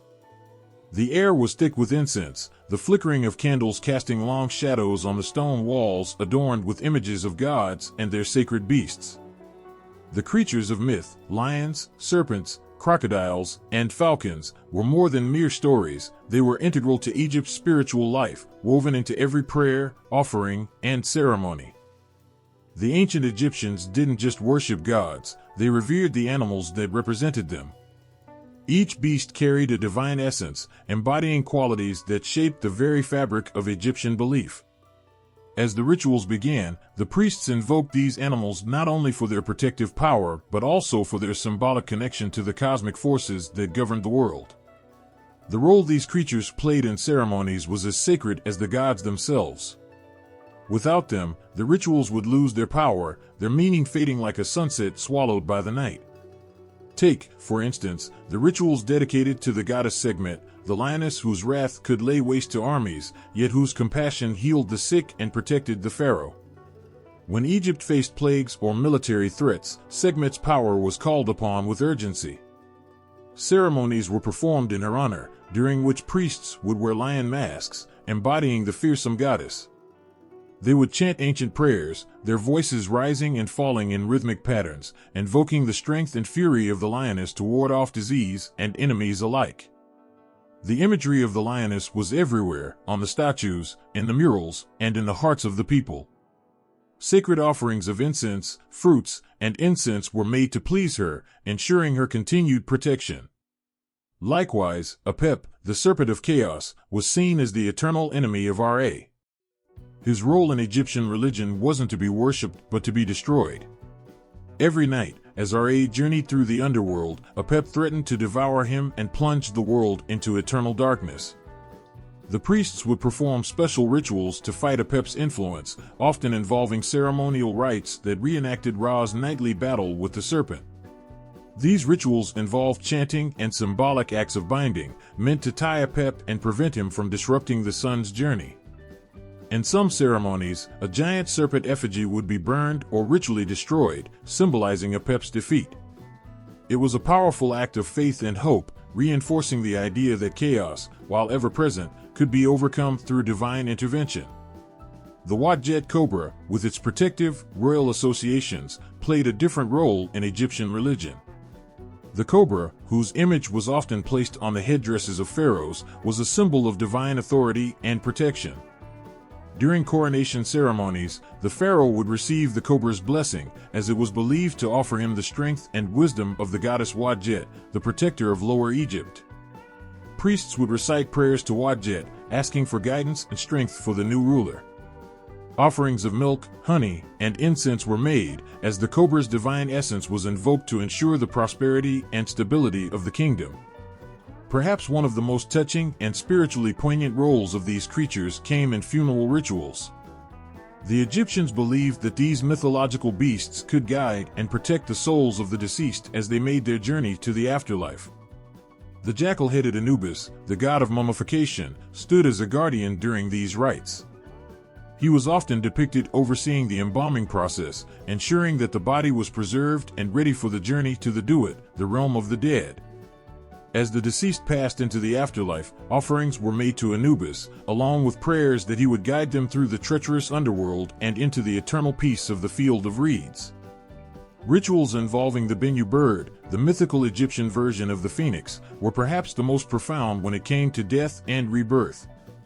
The Bennu was associated with the sun, and by extension, resurrection and regeneration. In temple ceremonies, the priests would offer prayers for rebirth, invoking the spirit of the Bennu to grant the deceased eternal life.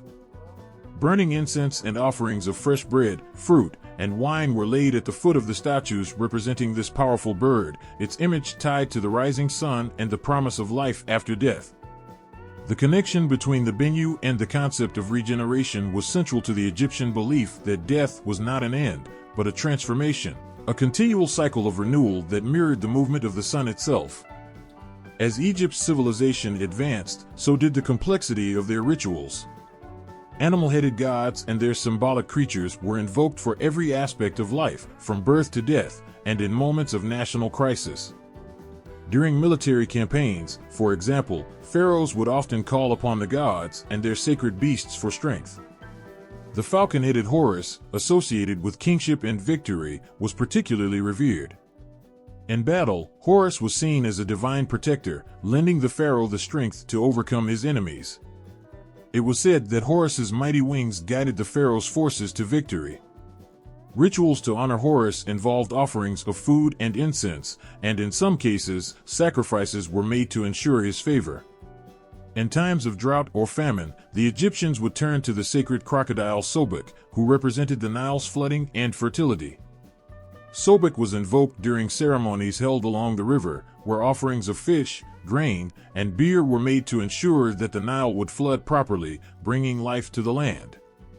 Priests would wade into the river, offering prayers to Sobek, asking for his protection and the bounty of the waters. The crocodile, feared for its raw power and aggression, was seen as a creature that controlled the very flow of life in Egypt, making his protection essential for survival. Even in their most intimate moments of worship, the Egyptian people felt the presence of these mythological beasts. The divine animals weren't just part of the elite's rituals, they were a part of the everyday life of the common people as well. In homes, small statues of the lioness Sekhmet or the bull Apis were kept as protectors. Offerings were made at household altars, and prayers were whispered for the protection and favor of the gods, asking that their divine creatures watch over the family. The rituals, the prayers, the offerings, they weren't just symbolic. They were real acts of faith, grounded in a deep belief that the divine beasts of Egypt were ever present, guiding and protecting. In a world filled with uncertainty, the Egyptians turned to these creatures for strength, understanding, and reassurance. Through their rituals, they sought a connection with the gods, hoping that their divine protectors would ensure a safe journey into the afterlife, a bountiful harvest, or a victorious reign. The mythological beasts of Egypt were not just figures of myth, they were forces of life, death, and everything in between, woven into the very fabric of Egypt's religious and spiritual existence. The underworld, known as the Duat, was a place of mystery and danger, where every shadow seemed to hide a threat, and every corner turned held the potential for peril. For the ancient Egyptians, it was not just a realm of the dead, it was a place where the living could only hope to journey safely, guided by the right gods and divine creatures. It was in the Duat that the mythological beasts of Egypt played their most important role, acting either as guides to the afterlife or as terrifying obstacles to those seeking eternity. As the sun sank beneath the horizon, the soul of the deceased began its journey through the Duat, and the moment they stepped into the darkness, they would encounter creatures that were both guardians and challenges. These beasts were more than just symbols, they were manifestations of cosmic forces, each reflecting the forces of life, death, and everything in between. It was said that only with the right protection and favor from the gods could one survive the terrors of this realm. Among the most significant of these creatures was the crocodile-headed Sobek. Known for his terrifying power and his connection to the waters of the Nile, Sobek in the Duat took on a different form. He was not just a creature of the river but a guardian of the waters that separated the living world from the afterlife. The crocodile, with its powerful jaws and fearsome eyes, became a symbol of the dangerous waters that souls had to cross to reach their final resting place. If one did not make the proper offerings or failed to please Sobek, they could become his prey, swallowed whole by the river, never to continue their journey to the field of reeds, where eternal life awaited. On the other hand, the lioness-headed goddess Sekhmet served as a guide for the deceased, protecting the soul from the dangers that lurked within the Duat. Sekhmet, known for her destructive wrath in life, became a fierce defender in death. It was believed that she would protect the souls of the worthy from the forces of chaos and evil that would seek to claim them. Her powerful form, her fearsome presence, ensured that the soul was not devoured by the darkness. She represented the strength needed to survive the trials of the underworld, guiding the deceased through the perilous paths to the eternal life beyond. Her protection was seen as a lifeline, ensuring that no harm would come to the soul under her watchful eye. But it was not just divine guardians like Sekhmet who ruled the Duat. The most terrifying of all creatures in the underworld was Ammit, the devourer of souls. Ammit was a hybrid creature with the head of a crocodile, the body of a lion, and the hindquarters of a hippopotamus. Her role was to devour the hearts of those who failed the ultimate test, the weighing of the heart against Ma'at, the divine truth and order. If the deceased's heart was found wanting, too heavy with sin or guilt, Ammit would consume it, forever condemning the soul to oblivion. She represented the ultimate threat in the Duat, the destruction of the soul. Her presence in Egyptian mythology was a stark reminder that even in death, there was no escape from the judgment of the gods. But not all beasts were as fearsome as Ammit. Some creatures acted as protectors, guiding souls toward their ultimate destination. The jackal-headed god Anubis was perhaps the most well-known of these. As the god of mummification and the protector of the dead, Anubis oversaw the embalming and preservation of the deceased. But in the Duat, he was also the guardian of the entrance to the afterlife, ensuring that only the righteous could pass into the realm of the gods. Anubis was believed to guide the souls of the deceased as they navigated the treacherous underworld, helping them find their way to the judgment hall, where their hearts would be weighed. His role as a guide was essential. Without him, no soul could make it past the dangers of the Duat and into the field of reeds. While the gods and their creatures stood watch over the Duat, the threats that awaited in the underworld were not always so easily understood. Many of the mythical beasts in the Duat were ambiguous. At times they could be allies, at other times enemies. The great serpent Apep, or Apophis, was one such creature. Apep was the embodiment of chaos and destruction, and in the Duat, he was the eternal enemy of Ra. Each night, as Ra sailed through the underworld in his boat, Apep would rise from the depths, attempting to devour the sun god and plunge the world into darkness. The battle between Ra and Apep was a cosmic struggle that played out in the Duat, and it was said that the souls of the deceased would witness this battle. Apep, ever seeking to destroy the light and order of the world, represented the forces of evil that threatened not just the living but the dead as well. His presence in the Duat was a constant reminder that the fight against chaos was eternal and that every soul would have to face the darkness in order to reach the light of eternal life. In the realm of the Duat, the mythological beasts were more than just creatures, they were the embodiment of the eternal struggle between life and death, order and chaos. Each beast played a role, and each had a purpose, whether to protect or to destroy. The crocodiles, lions, and serpents weren't just symbols, they were real forces in the underworld, shaping the journey of every soul that dared to enter. The dead had to navigate their way through these creatures, offering prayers, making sacrifices, and seeking the protection of the gods. Only the pure, the righteous, and the worthy would make it through the Duat to the other side, where eternal peace and life awaited. Yet, even the most powerful creatures in the Duat could not change the fate of the soul. It was not the beasts who decided whether a soul would pass into the afterlife, it was the soul itself, the weight of its heart, its deeds and life, and its ability to navigate the dangers of the underworld. The beasts of Egyptian mythology, with their many forms and powers, were simply the tools of the gods, the ever-present reminders of the delicate balance between life and death, chaos and order, light and dark. The mythological beasts of ancient Egypt were not just creatures of folklore, they were deeply intertwined with the gods, reflecting the gods' powers, attributes, and roles within the cosmic order. Each beast was not merely a physical entity but a manifestation of divine qualities, often acting as a direct extension of the gods themselves. These creatures embodied the complex relationships between gods, humans, and the forces that governed the universe, each playing a vital part in Egyptian cosmology. Take, for example, the lioness-headed goddess Sekhmet. She was not just a goddess of war and destruction, her fearsome form embodied the raw power and aggression of the sun god Ra. In Egyptian belief, Sekhmet was said to be the fiery breath of Ra, unleashed upon the world as a fierce protector. The lioness, with her primal strength and vicious nature, symbolized Ra's wrath against those who threatened the balance of the world. However, Sekhmet's role was not limited to destruction, she was also revered as a healing goddess, capable of bringing peace and restoring balance. This duality reflected the gods' power to both create and destroy, to both protect and punish. In this way, Sekhmet was an embodiment of Ra's authority, capable of shifting between roles just as easily as the sun shifted from day to night. In much the same way, Sobek, the crocodile-headed god, embodied the dangerous and unpredictable forces of nature.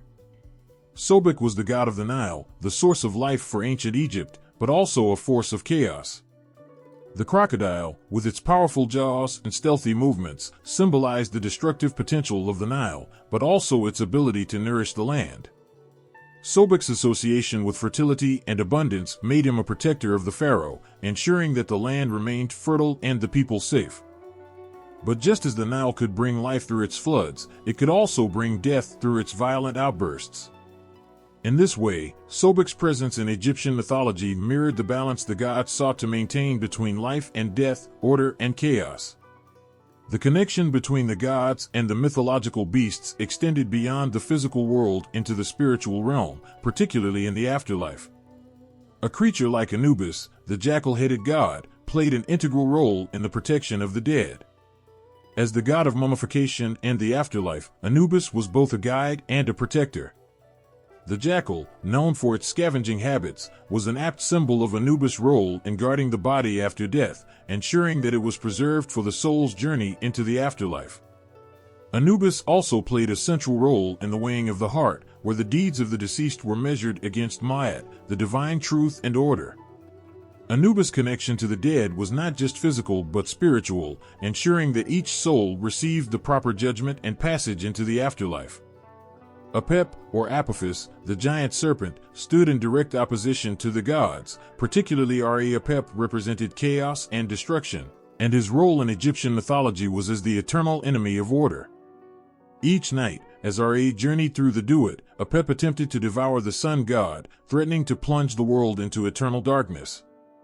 The battle between Ra and Apep was a constant struggle, one that mirrored the Egyptians' understanding of the balance of good and evil.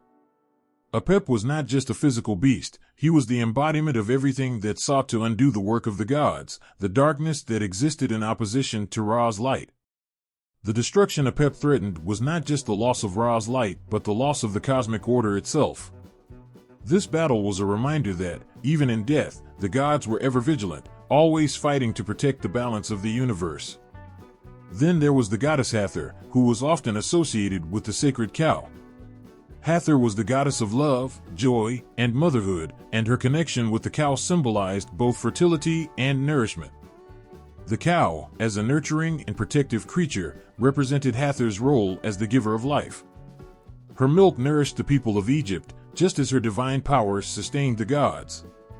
Hathor's cow form was not just symbolic of her fertility but also of her role as a protector of the dead. In the afterlife, she was believed to provide sustenance and comfort to the deceased, ensuring their well-being in the realm of the gods. The cow, in this sense, represented both life and death, nourishment and protection, reflecting Hathor's divine ability to care for both the living and the dead. The mythology of these beasts was, in many ways, an extension of the gods themselves. Each creature was a physical embodiment of a divine force, a visible manifestation of the powers the gods wielded. From the protective qualities of Anubis to the destructive potential of Apep, each beast served to illustrate the forces that governed the Egyptian world.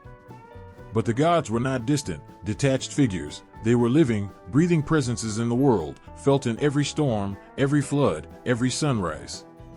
The beasts, in their forms and powers, reminded the Egyptians of the gods' constant influence in their lives and their afterlives.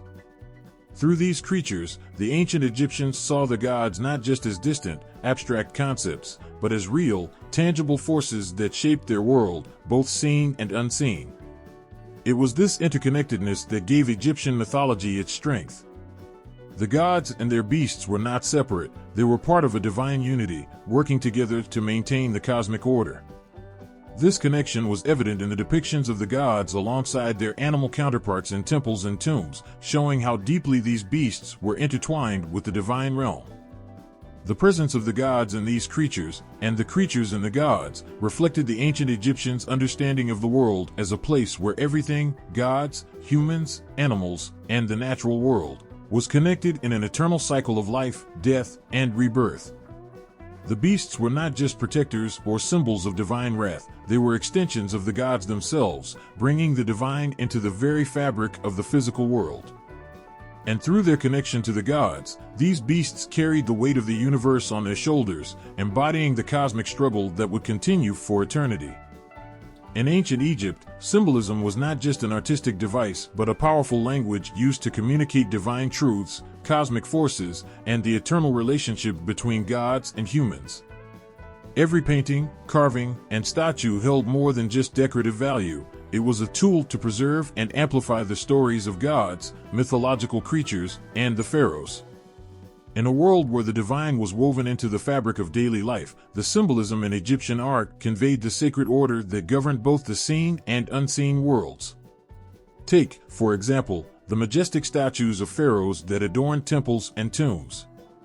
These figures were never mere representations of earthly rulers, they were divine embodiments. The pharaoh was considered a living god, a link between the mortal world and the divine realm. The art reflected this divine status through the careful proportions, poses, and symbols attached to the statues.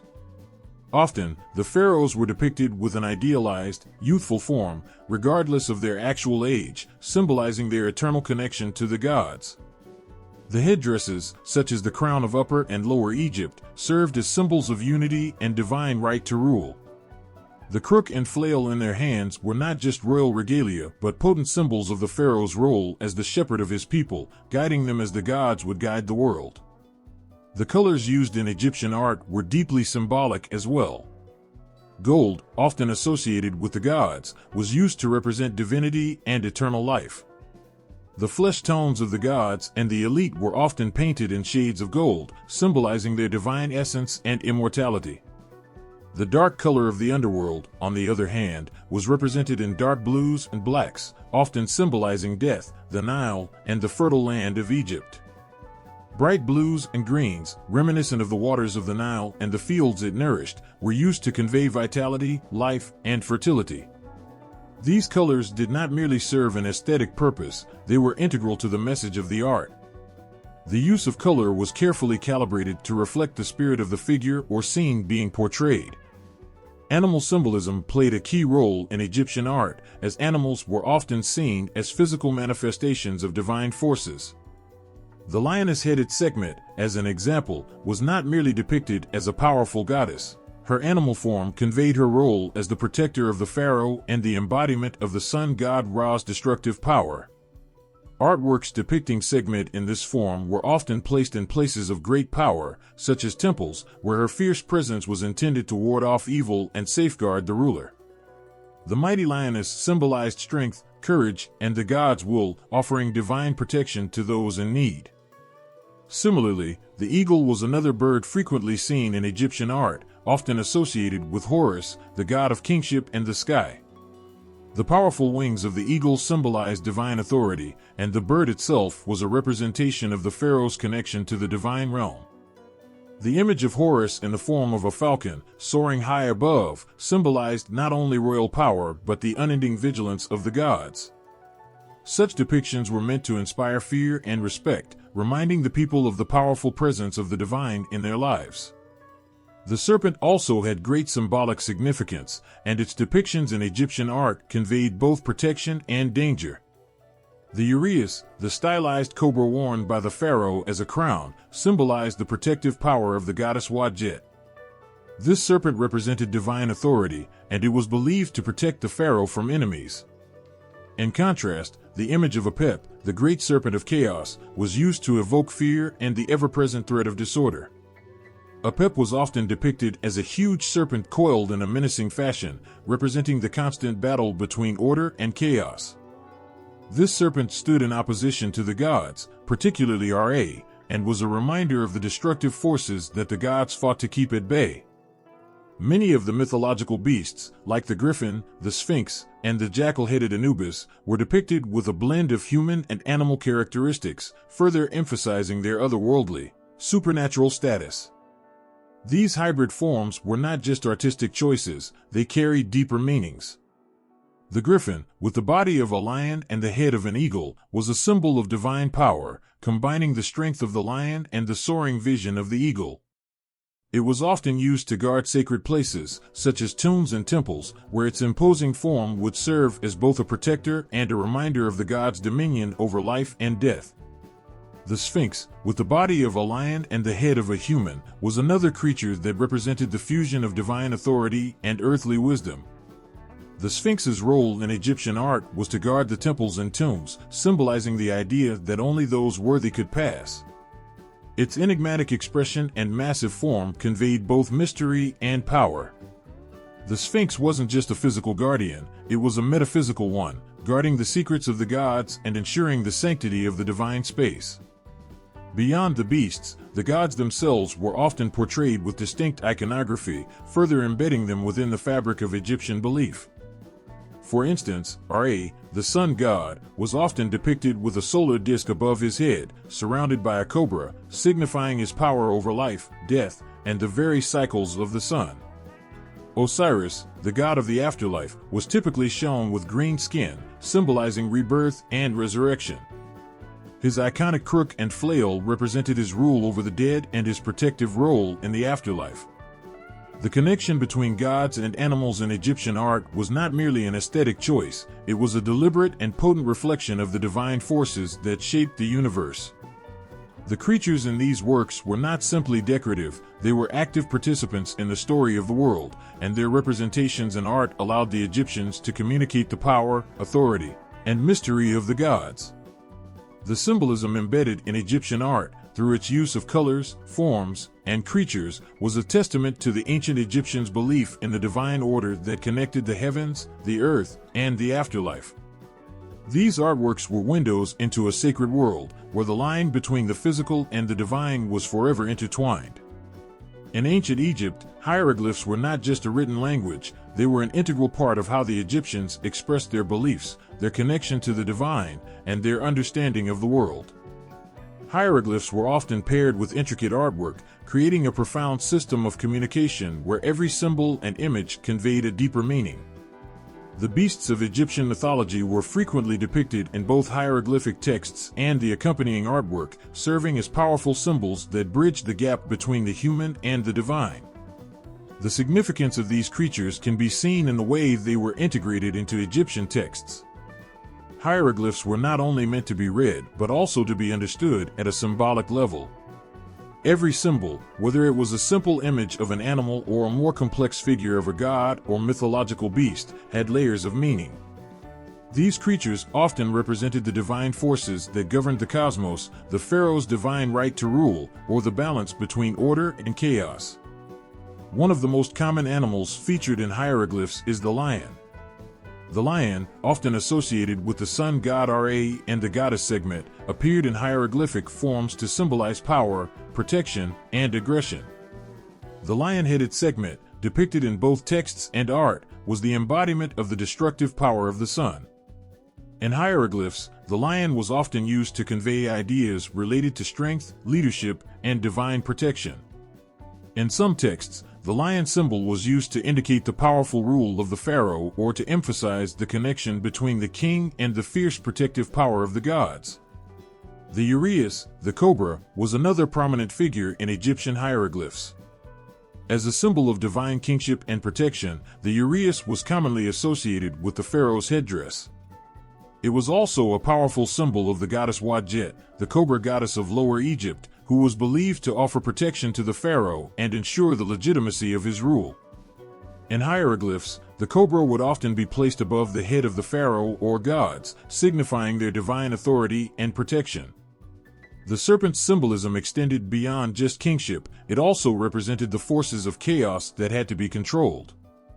Its presence in texts conveyed the constant vigilance needed to maintain order in both the earthly realm and the afterlife. The jackal-headed god Anubis, the god of mummification and the protector of the dead, was another key figure in Egyptian hieroglyphs. Anubis's association with death and the afterlife meant that his image was often used in funeral texts, tomb inscriptions, and mortuary prayers. His form, which combined a human body with the head of a jackal, appeared frequently in the tombs of the elite as a guardian of the deceased in their journey to the afterlife. In these texts, Anubis's role was not just as a protector but as a guide through the dangerous journey in the Duat, the Egyptian underworld. The jackal, as an animal, symbolized the connection between the living and the dead, and the frequent appearance of Anubis in hieroglyphs reflected his vital role in Egyptian religious life. Apep, the serpent of chaos, also appeared frequently in Egyptian texts, often in the context of the eternal battle between order, Ma'at, and chaos, Isfet. Apep was depicted as a giant serpent that would try to prevent the sun god Ra's journey through the underworld, threatening the order of the cosmos. Hieroglyphs depicting Apep were often accompanied by the words of spells, rituals, and prayers aimed at defeating him. Apep's serpentine image in these texts was more than just a physical threat. It represented the chaotic forces that the gods fought against to ensure the stability of the world. In hieroglyphs, Apep's form would often be used as a symbol of destruction, disorder, and the dangers lurking in the afterlife, reminding the living of the delicate balance between life and death, order and chaos. The Sphinx, a hybrid of lion and human, was another mythological creature that appeared in both hieroglyphs and texts. Known for its enigmatic presence, the Sphinx symbolized wisdom, protection, and the mysteries of the divine. The most famous Sphinx, the Great Sphinx of Giza, guards the tombs of the pharaohs and was often depicted in texts as a protector of sacred spaces. Hieroglyphic representations of the Sphinx were used to convey the idea that only those worthy could approach or enter the sacred spaces of the gods. The symbolism of the Sphinx, with its regal lion body and human face, reinforced the connection between the divine and the pharaoh, whose wisdom and divine authority were mirrored by this creature. The Bennu bird, often seen as a prototype for the later phoenix, was another creature with strong ties to the symbolism of life, death, and rebirth. In hieroglyphs, the Bennu bird was associated with the sun, creation, and the cyclical nature of life. It was said to have risen from the ashes of its predecessor, embodying the idea of renewal and resurrection. The presence of the Bennu bird in Egyptian texts reflected the importance of the sun's daily cycle, its death and rebirth at dawn, and the ongoing process of creation. The bird's image was a constant reminder to the Egyptians that death was not an end but a transformation into something new, an idea that permeated both their religious beliefs and their approach to the afterlife. In addition to individual depictions of creatures, Egyptian texts often featured more complex mythological narratives that intertwined the roles of animals, gods, and the cosmic forces at play. These stories were not just moral lessons or mythic explanations, they were vital to the Egyptians' understanding of their place in the universe. The hieroglyphs that accompanied these stories brought these creatures to life, turning them into powerful symbols that continued to influence Egyptian society. Hieroglyphs were, in many ways, a form of magic in ancient Egypt. They were more than just words, they were thought to hold power. The gods, animals, and mythical beasts depicted in these texts were seen as more than just figures. They were active participants in the world, shaping reality and ensuring the maintenance of order. The act of writing their names and symbols was believed to invoke their power, whether in a sacred text, a tomb, or a temple inscription. The hieroglyphs were a bridge between the human and the divine, allowing the Egyptians to communicate with the gods, call upon their protection, and seek their favor.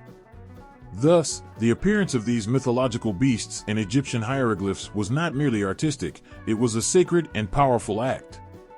The animals, gods, and hybrid creatures depicted in these texts were woven into the very fabric of Egyptian religion, and their symbolic meanings were deeply ingrained in the culture. They were not just figures on a page, they were living, breathing representations of the divine order, protecting, guiding, and shaping the lives of the people who believed in them. In the vast expanse of Egyptian mythology, the beasts were not merely creatures of legend, they were the embodiment of cosmic forces, acting as conduits between the gods and the mortal world. These creatures played a pivotal role in maintaining the balance of the universe, symbolizing the delicate relationship between order and chaos, life and death, light and dark. They were more than mere animals, they were powerful manifestations of the principles that governed the very fabric of existence. Ra, the sun god, was central to Egyptian cosmology. His daily journey across the sky was a battle between light and darkness, between order and chaos. But the creatures that accompanied him, those often depicted in the form of dangerous beasts, were not simply representations of fearsome power. They were cosmic agents, tasked with upholding the balance of the world.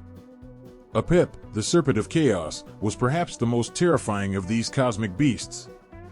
Every night, as the sun god Ra traveled through the Duat, the Egyptian underworld, Apep lay in wait, ready to strike, to stop Ra's passage, and plunge the world into eternal darkness.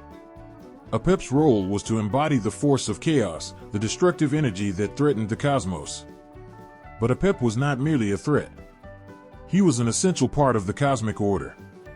Without him, there would be no need for Ra's daily victory, no need for the gods to triumph over the forces that threatened life. Apep's struggle against Ra was the eternal battle between light and dark, creation and destruction, stability and disorder. The Egyptians believed that this constant battle was necessary for the maintenance of Ma'at, the concept of divine order that governed the world. Without Ma'at, there would be no balance, no harmony, and the world would descend into chaos. The beastly figures in Egyptian mythology, such as Apep, served to remind the people of the fragility of order and the constant vigilance required to protect it. Every sunrise, as Ra emerged victorious, the balance was restored. But the danger was always present, lurking just beneath the surface. Then there were the creatures who represented the forces of protection and renewal. The Bennu bird, for instance, was intimately connected with the sun's cycle. As the myth went, the Bennu bird would die and be reborn in a cycle akin to the sun setting and rising each day. This bird was a symbol of resurrection, of the eternal cycle of life and death, and the promise of renewal after destruction. Its association with Ra was powerful. The Bennu was not just a creature of myth, but a cosmic force, ensuring that the sun would rise again after each night, bringing light and life to the world once more. The Sphinx, with its lion body and human head, represented another cosmic force, wisdom and protection. This creature, often depicted as guarding tombs or sacred spaces, was believed to have the power to protect the pharaohs and their divine right to rule. But it was more than just a guardian, it was a symbol of the connection between humanity and the divine. The human face of the Sphinx represented the intellect, the wisdom of the gods, while the lion's body symbolized strength and power. Together, they embodied the harmonious balance that was necessary for the universe to function correctly.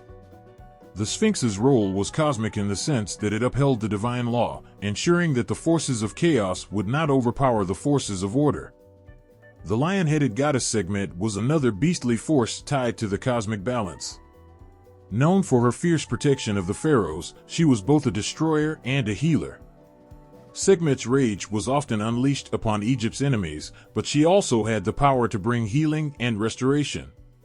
Her duality reflected the delicate balance between creation and destruction necessary for the creation of something new. In Egyptian cosmology, Sekhmet was the force that prevented the chaos of the world from overwhelming it, keeping the forces of disorder at bay. Her role as a protector was cosmic because it was directly tied to the survival of the world itself. Even in the underworld and the realm of the dead, beasts represented cosmic forces. The jackal-headed god Anubis guided the souls of the departed through the afterlife, ensuring they reached their final resting place. Anubis, as a guide and protector of the dead, symbolized the necessary passage between life and death, a cosmic force that ensured the continuation of the cycle of existence.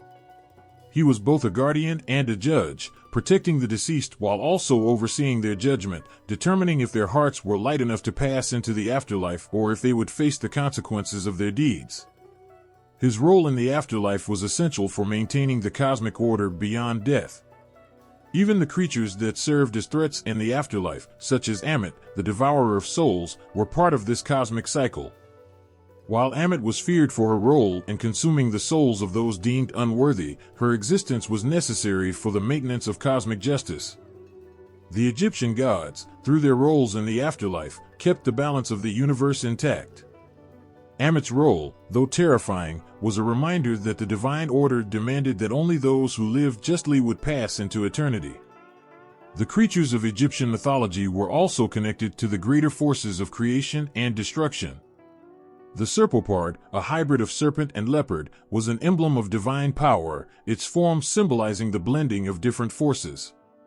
This beast was not just a guardian but a representation of the ever-present duality of existence, the mingling of opposites, the coexistence of life and death, creation and destruction, that shaped the world. Like the gods themselves, the serpopard bridged these opposites, standing as a reminder that all things in the universe were interconnected and interdependent. Each beast in Egyptian mythology had its place in the cosmic order, acting as a symbolic force that governed the forces of nature, the human condition, and the divine will. These creatures were not just stories or legends, they were the embodiment of the very forces that sustained the world. Whether they were symbols of destruction like Apep or of protection like the Sphinx, they represented the dualities of existence that the Egyptians believed were necessary for the cosmos to function. Without these forces, the universe would fall into chaos, and without chaos, there would be no need for the maintenance of order. These beasts, in their many forms, were the living, breathing representations of the cosmic forces that shaped the world and the afterlife. Their presence was felt in every aspect of Egyptian life, from the grand temples to the tombs of the dead, from the paintings on the walls to the prayers recited by the living. They were not merely creatures, they were cosmic forces that ensured the world remained in balance, and the cycle of life and death continued as it was meant to. The ancient Egyptian beasts, with their unique symbolism and larger-than-life presence, have not only survived in the annals of history but have also managed to influence modern media and popular culture in unexpected and lasting ways. These creatures, once confined to sacred texts and elaborate tombs, have now become powerful symbols in films, literature, video games, and even fashion, with their mystique, power, and symbolism captivating audiences worldwide. Take, for example, the figure of the Sphinx. This creature, half human, half lion, stands as one of Egypt's most enduring symbols. The Sphinx has made its mark in movies, video games, and books, often serving as a symbol of mystery, riddles, or as a guardian of knowledge.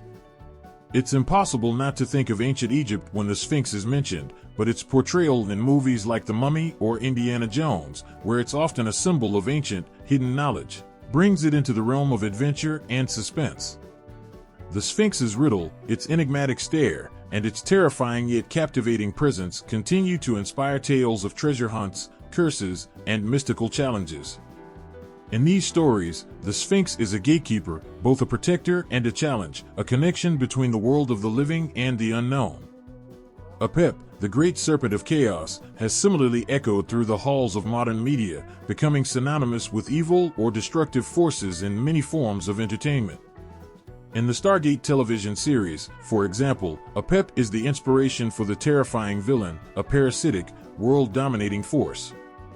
The serpent, often associated with chaos and darkness, represents the primal, destructive forces of the universe that, even today, are still used to fuel stories of war, conflict, and cosmic battles.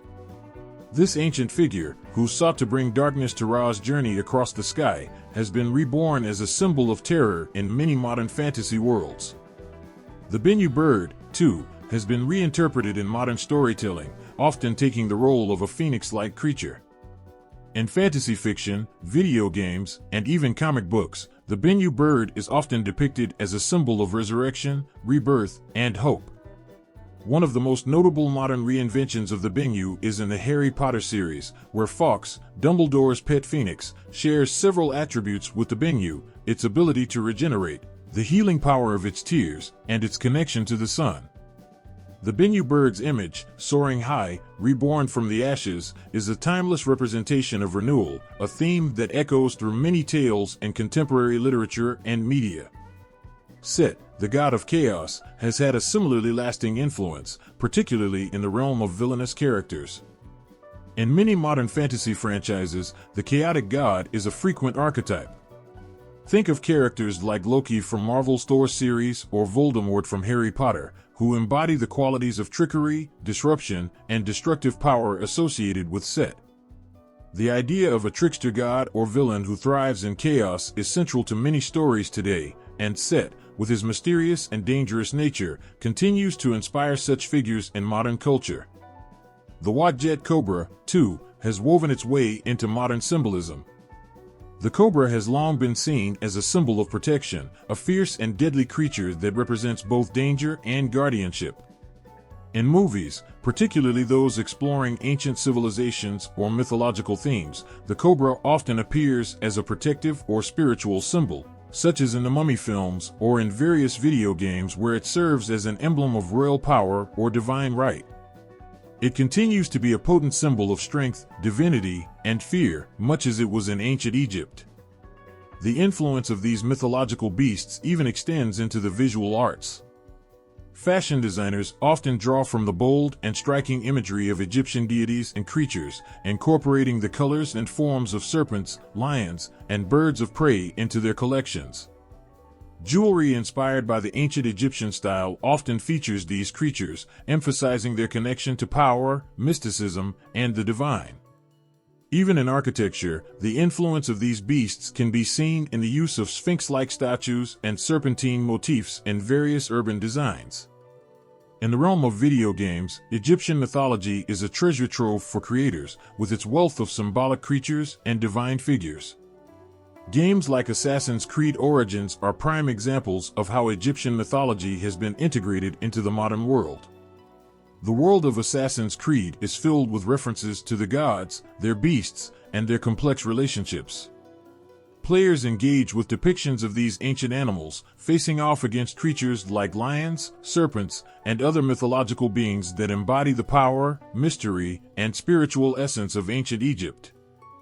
Not only are the ancient Egyptian beasts a source of inspiration for creators of fantasy and science fiction, but they also serve as enduring symbols in stories of power, protection, and destruction.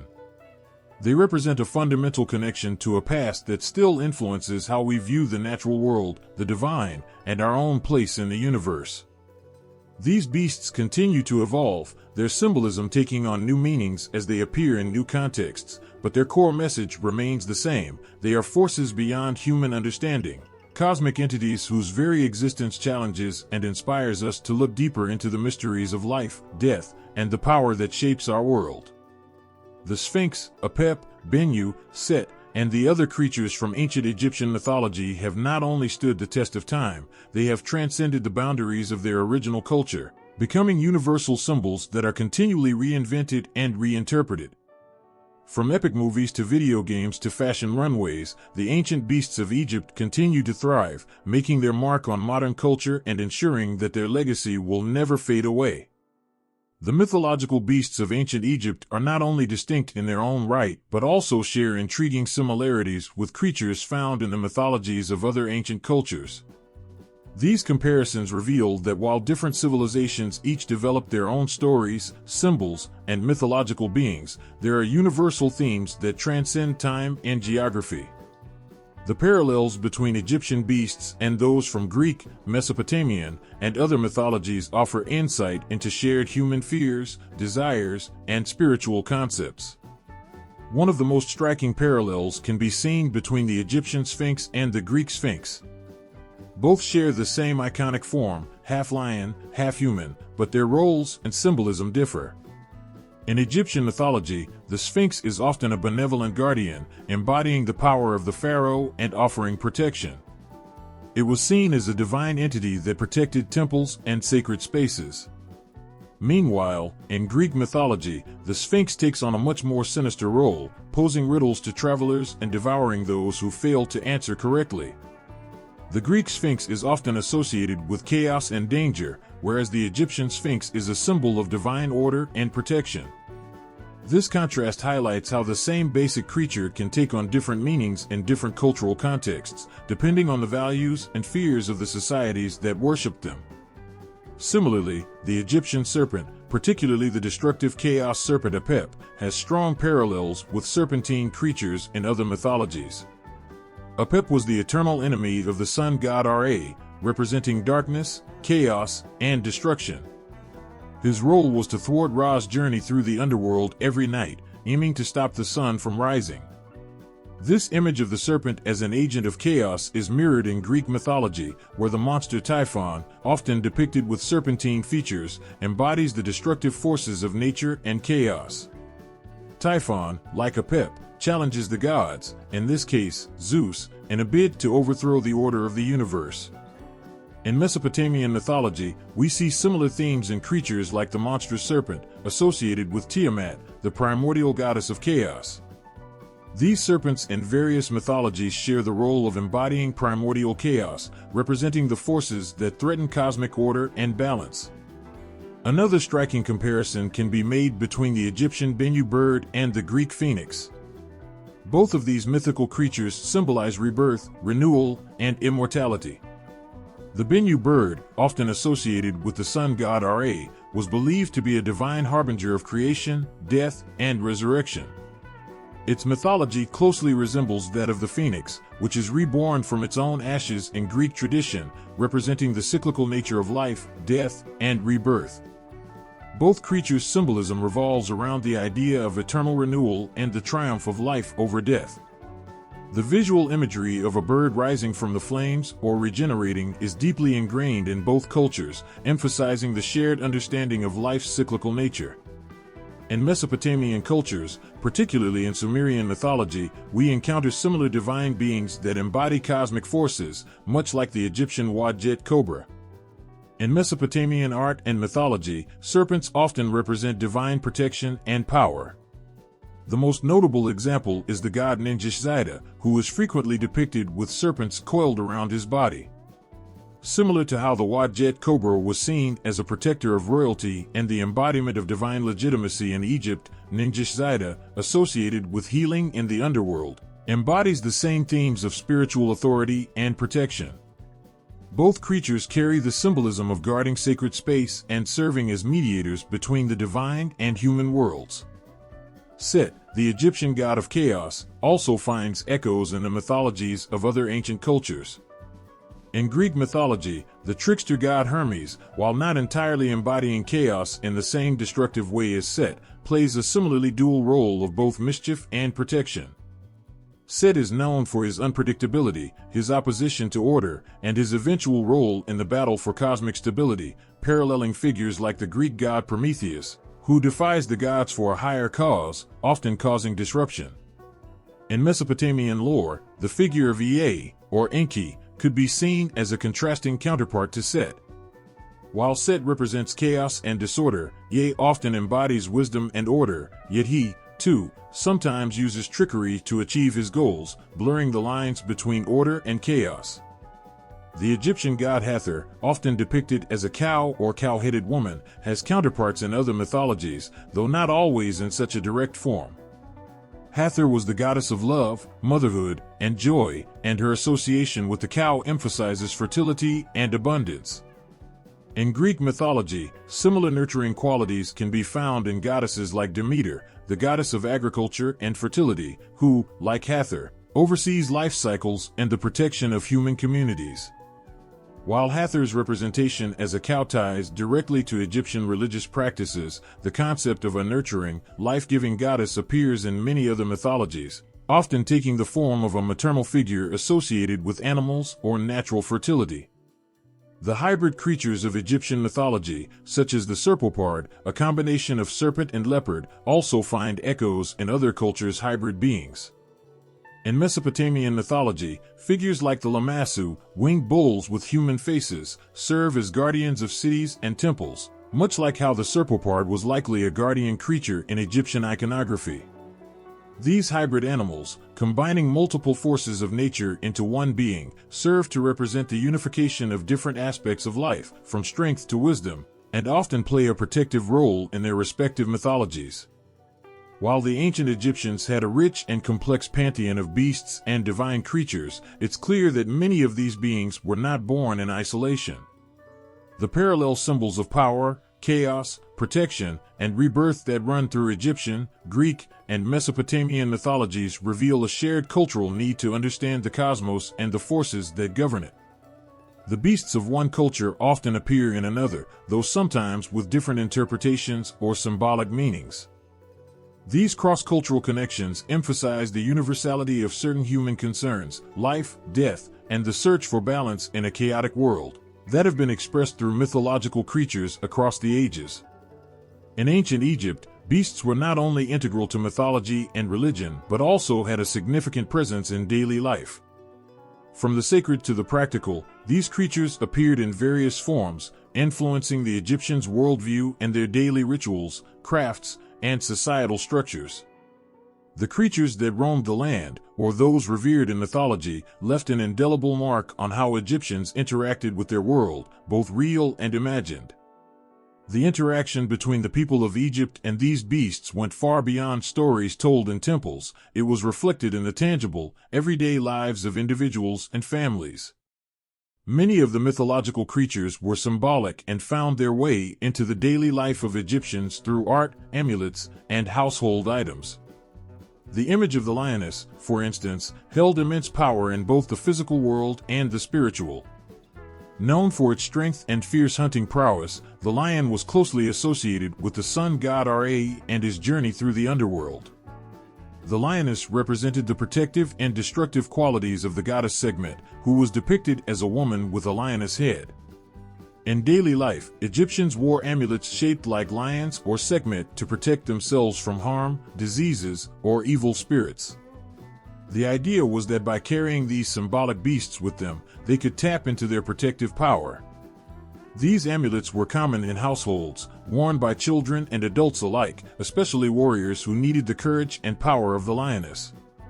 Similarly, the powerful crocodile, known for its strength and ferocity, was both feared and revered in ancient Egypt.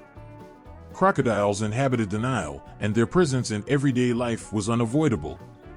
The crocodile god Sobek, who was associated with water, fertility, and protection, was a key figure in Egyptian religion, but the fear of these beasts also manifested in practical ways. People used crocodile imagery in amulets, hoping to harness Sobek's strength and protection against the dangers of the waters and predators.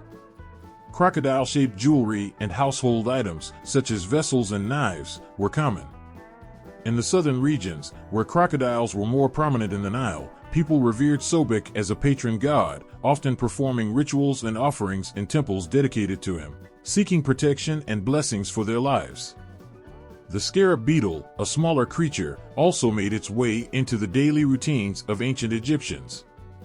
The scarab was closely linked to the god Khepri, who was responsible for the movement of the sun across the sky, much like the scarab rolls its ball of dung across the earth. In daily life, the scarab was not just a religious symbol, it was a powerful amulet of rebirth and transformation. Egyptians used scarabs to protect themselves and their families. These amulets were placed under the tombs of the deceased, offering them protection in the afterlife. The scarab's link to the sun gave it symbolic importance, and it was often used in jewelry, carved into seals, and even in furniture, as a constant reminder of the god's power over life and death. Even the more mystical beasts, such as the ibis, had their place in daily life. The ibis, associated with Thoth, the god of wisdom, writing, and knowledge, was highly regarded in ancient Egypt. The image of the ibis was frequently used in hieroglyphs and carvings in temples and palaces, representing knowledge and divine wisdom. Scribes, who were highly respected in society for their literacy, often kept small representations of Thoth's ibis by their sides, hoping to receive his favor for their work. The presence of ibis imagery in Egyptian art, on tombs, and on everyday objects reflected the importance of knowledge and literacy in their culture. The people of Egypt saw these animals not just as creatures but as active agents in their lives, whether they were drawing power from their symbolic meaning or utilizing their image for practical, everyday purposes. The importance of these creatures was also seen in Egyptian farming practices. The beasts and animals that lived alongside the Egyptians were more than just symbols or divine entities. They were central to the practical realities of agriculture, trade, and sustenance. For instance, cattle, which were often associated with Hathor, the goddess of love, motherhood, and fertility, were a vital part of Egyptian society. Cows were not only a source of milk and meat but also used in religious rituals. The sacred bulls of Hathor were treated with the utmost reverence and were kept in special temples. These animals, linked to Hathor's nurturing and life-giving powers, were considered blessed. Farmers and common folk would keep smaller herds of cattle, believing that by honoring Hathor through their cattle, they were ensuring the fertility of the land and prosperity for their crops. Likewise, the jackal, represented by the god Anubis, was another beast whose presence in Egyptian daily life extended beyond the spiritual. Anubis, the god of funerary rites and the protector of graves, was a powerful figure in both religious and social contexts. The jackal's association with death and the afterlife meant that it had symbolic importance in funeral practices. But beyond the funerary role, the jackal was also a useful creature in the natural world. Egyptian farmers who lived along the Nile would keep jackals as a means of controlling pests, such as rats and other vermin. Jackals, as wild animals, would naturally help maintain the balance between different species, acting as natural pest controllers.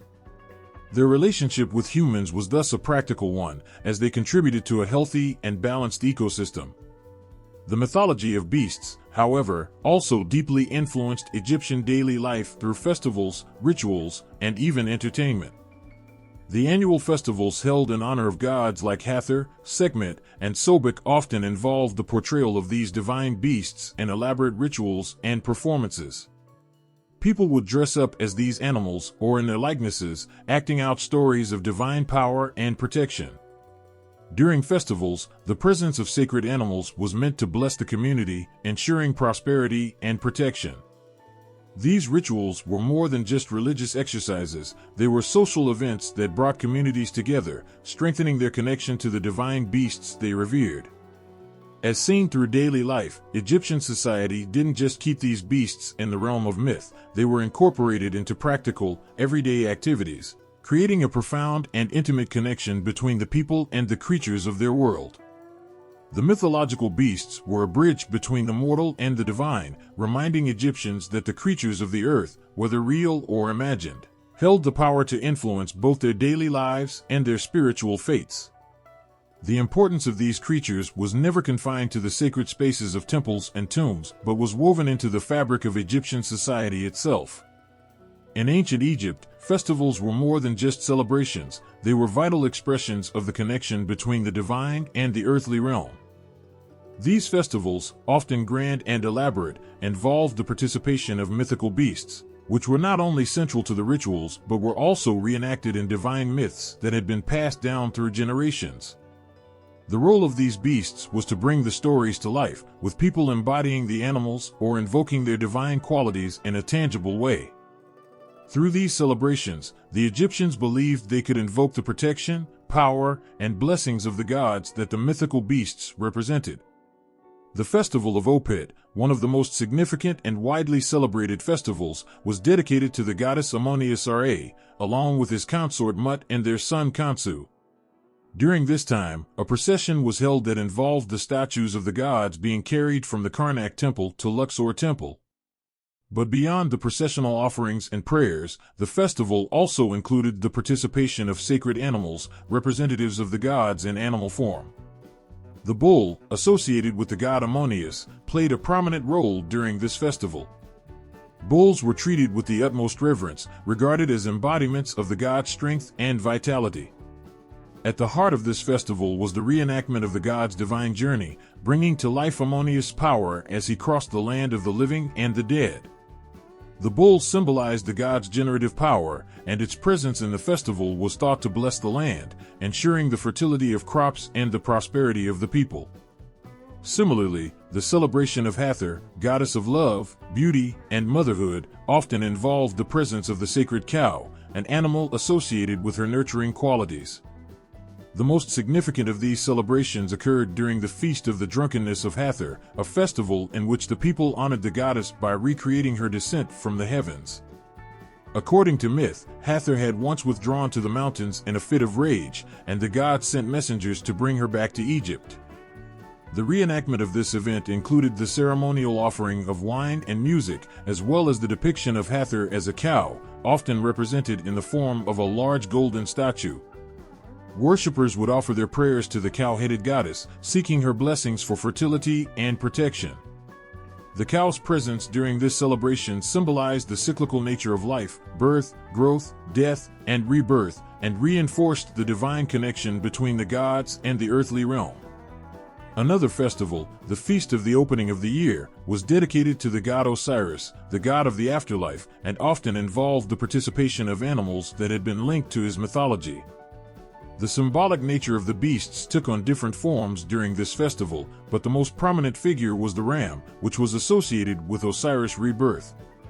The ram's role in these celebrations reflected the god's eternal cycle of life, death, and resurrection. Temples dedicated to Osiris would often have live rams brought to the sacred space, symbolizing the god's triumph over death. Priests would carry out rituals designed to connect the living with Osiris, ensuring that their souls would be protected in the afterlife, just as Osiris had conquered death himself. Through the presence of the ram, the festival celebrated the hope of resurrection and the divine protection offered by the god's myth. Beyond these major festivals, many smaller celebrations and rituals throughout the year involved mythical beasts and their enactments of divine myths. The Feast of the Valley, for example, which honored the dead in their journey to the afterlife, often included rituals involving sacred animals associated with the gods of the underworld. In these rituals, the jackal, as a symbol of Anubis, god of mummification, was central. Anubis' role in these festivals was to ensure that the deceased received proper protection and guidance on their journey through the Duat, or underworld. Priests might dress in jackal costumes or perform dances symbolizing Anubis' role in guiding souls. The enactment of these myths wasn't simply for entertainment, it was a sacred and essential practice that ensured the ongoing cycle of life, death, and rebirth. Perhaps one of the most dramatic examples of mythical beasts in Egyptian festivals was during the annual Destruction of Chaos festival, which reenacted the battle between Ra and his archenemy, the serpent Apep, Apophis. According to Egyptian myth, Apep represented the forces of chaos, and every night, he would attempt to consume Ra as the sun god journeyed through the underworld. To symbolize this ongoing battle, priests would create an effigy of Apep, often in the form of a large, fearsome serpent, and it would be ritually destroyed as a way of reaffirming Ra's victory over darkness. The dramatic reenactment involved fierce music, chants, and rituals, with the people participating in the destruction of Apep's image, sending a symbolic message that the forces of order had triumphed over chaos. The role of the serpent in these celebrations was to remind the people of the eternal struggle between good and evil and the need for divine protection to maintain harmony in both the heavens and the earth. In these festivals, the mythical beasts were more than just representations of gods or creatures of legend. They were powerful symbols that connected the people of Egypt to their gods and their gods' divine authority over the natural world. By reenacting these myths and involving the creatures that embodied the gods' powers, the Egyptians felt a profound connection to the divine and an assurance that they were under the gods' protection. These festivals were a reaffirmation of their religious beliefs and their understanding of the forces of nature, and they provided a way for the people to feel intimately involved in the eternal stories that shaped their lives. The participation of mythical beasts in these rituals was not only a way to honor the gods, it was also a way to maintain the balance between the gods and the people. Through these reenactments, the Egyptians believed that the gods could be appeased, that the harvest would be plentiful, that the dead would be honored, and that divine protection would be bestowed upon them. The mythical beasts were not just stories, they were living, breathing forces that guided, protected, and shaped the lives of those who believed in them. Through these festivals, the power of the beasts transcended the mythological and became an essential part of Egyptian daily life. The ancient Egyptian mythical beasts, whether in the form of gods or creatures, have long fascinated scholars and researchers. Their symbolic roles in religion, culture, and society are well documented, but modern science has also approached these creatures from a variety of analytical angles, attempting to interpret their significance in the context of the ancient world. While many of these creatures were born of myth and religious doctrine, scientists, archaeologists, and anthropologists have sought to uncover deeper meanings behind their depictions, considering everything from cultural symbolism to psychological influences. One of the most compelling aspects of these mythical beasts is the way in which they reflect the Egyptians' understanding of the natural world, cosmology, and the human psyche. For example, many of the hybrid creatures, such as the lion-headed goddess Sekhmet or the crocodile-headed Sobek, are combinations of various animals, each symbolizing different aspects of nature and the divine. Scientific interpretations often point to these hybrid forms as an effort to represent the complexity of the world around them. The ancient Egyptians had a deep reverence for the natural world, and their gods and beasts were reflections of both the beauty and the dangers of nature. The lion, for example, symbolized power and strength, while the crocodile was seen as a force of danger, protection, and chaos. By combining these animals, the Egyptians were able to embody both the destructive and protective forces present in the world. In addition to representing natural forces, many of these mythological creatures can be seen as reflections of the psychological and emotional experiences of the Egyptian people. The terrifying presence of Apep, the serpent of chaos, for instance, may have been a symbolic representation of fear and disorder. Scientists often suggest that these beasts, with their exaggerated forms and menacing appearances, were created to represent the overwhelming forces that humans struggle to control or understand. In a world where natural disasters, disease, and war were frequent, these mythological creatures may have been a way to confront the unknown.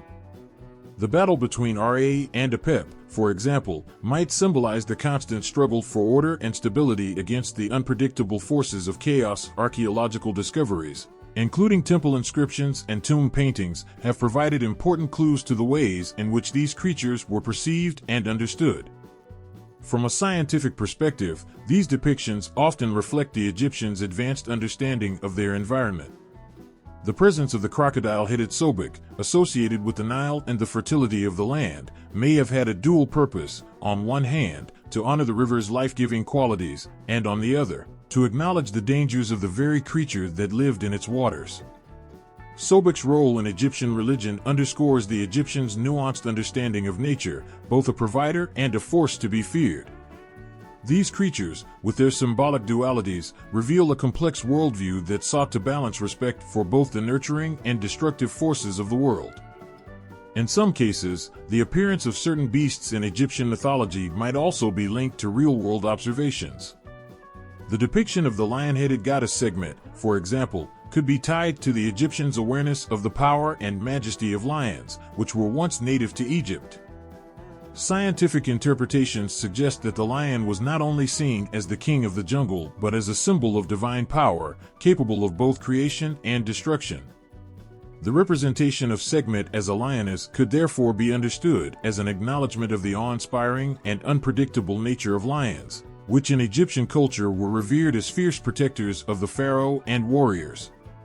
While these creatures were undoubtedly born from the rich imagination of Egyptian mythology, their scientific interpretations are also a testament to the culture's intellectual depth.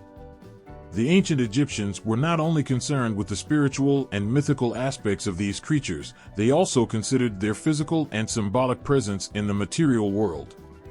In some instances, these beasts were likely based on real animals, whose characteristics were amplified in mythological storytelling. The crocodile, lion, and falcon, for example, were real creatures that lived in Egypt, and the gods and beasts associated with them were likely designed to evoke both reverence and fear. The Egyptians understood the importance of these creatures, seeing them as part of the divine order and as essential elements of the cosmic balance. There is also a psychological aspect to the role these beasts played in Egyptian religion. As figures of power, chaos, and protection, the mythological beasts often represented the inner struggles of the human experience. The battle between order and chaos, symbolized by Ra and Apep, can be seen as an allegory for the human condition. In this sense, these creatures were not just external forces, but also reflections of the internal battles that people faced in their own lives. Scientific interpretations of these beasts suggest that they played a crucial role in helping the ancient Egyptians come to terms with the complexities of the world around them, as well as their own emotional and psychological responses to it. In a broader cultural context, the scientific interpretation of these mythological beasts also points to the influence of Egyptian mythology on later civilizations. Many of the creatures and themes in Egyptian mythology, such as the hybrid animal forms and the struggle between order and chaos, would go on to influence Greek, Roman, and even modern Western culture. The motif of the dragon-like serpent Apep, for example, would later appear in other mythologies as a representation of evil or destruction. The combination of animals into hybrid forms was also adopted by other ancient cultures, further demonstrating the widespread appeal and influence of Egyptian mythological creatures. Ultimately, the scientific interpretations of these creatures shed light on the ancient Egyptians' sophisticated understanding of the world. These beasts were not merely figments of myth, they were deeply rooted in the culture's observations of nature, psychology, and religion. Their symbolic significance reflects a society that sought to explain and understand the complexities of life and death, chaos and order, good and evil. The creatures of Egyptian mythology, with their many forms and meanings, continue to intrigue scholars, offering valuable insight into the beliefs and worldview of one of the most advanced ancient civilizations. Beneath the sands of Egypt, hidden for millennia, lie stories carved into stone and painted onto the walls of tombs. Stories that whisper of mythical creatures whose existence transcended the physical and entered the spiritual realm. Archaeological excavations across Egypt have unearthed these tales, revealing depictions of beasts that once ruled the imaginations of an ancient civilization. Each artifact, each carving, and each fragment of pottery carries with it echoes of a time when gods, humans, and mythical creatures were intertwined in a cosmic dance of creation and destruction. One of the most significant discoveries tied to these beasts came from the tomb of Pharaoh Tutankhamun. Among the treasures of this young ruler's burial site was a gilded shrine adorned with intricate depictions of protective deities and their associated beasts. The Wadjet cobra, symbolizing divine authority, stood proudly on the headdress of statues and the pharaoh's burial mask.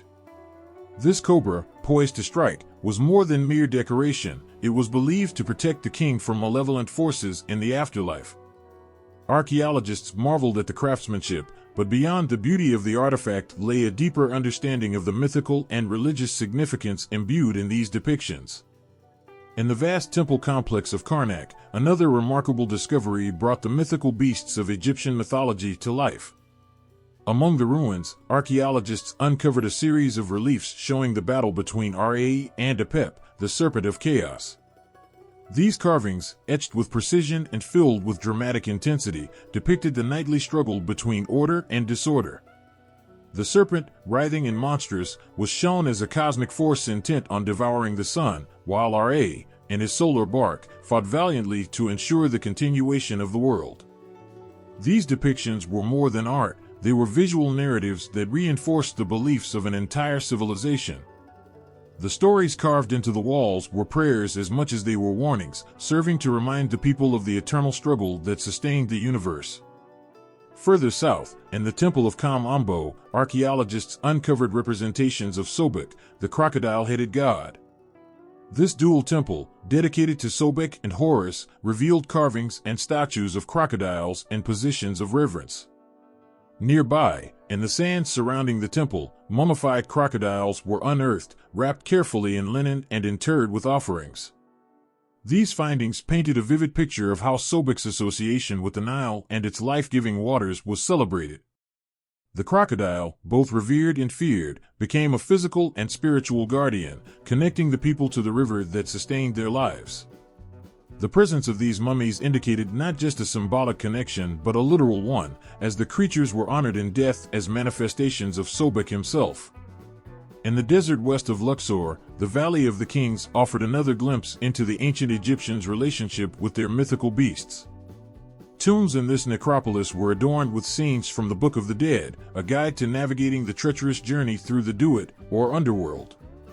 Among the depictions were creatures like Ammit, the devourer of souls, who waited to consume those judged unworthy. Her crocodile-lion hippopotamus form was a terrifying presence, etched into the walls to remind the deceased of the stakes of their journey. Ammit's image, with her gaping jaws and menacing eyes, embodied the ultimate fear of annihilation, complete separation from Ma'at, the order of the universe. Perhaps one of the most intriguing discoveries was that of the serpopard. Though its depictions are rare, this hybrid creature, part serpent, part leopard, was found in early dynastic artifacts such as the Narmer palette. This ceremonial stone, dating back to around 3100 BCE, features two serpopards with their elongated necks intertwined, flanking the central figure of King Narmer. The creature's role as symbols of chaos, controlled and subdued by the king, highlighted the importance of these beasts in communicating royal power and divine legitimacy. The serpopard, a fantastical blend of strength and cunning, was a testament to the Egyptians' ability to merge imagination with political and spiritual ideology. The Great Sphinx of Giza stands as one of the most enigmatic and enduring symbols of these mythological creatures. Though its construction predates many written records, ongoing excavations around the Sphinx have continued to fuel debates about its origin and purpose.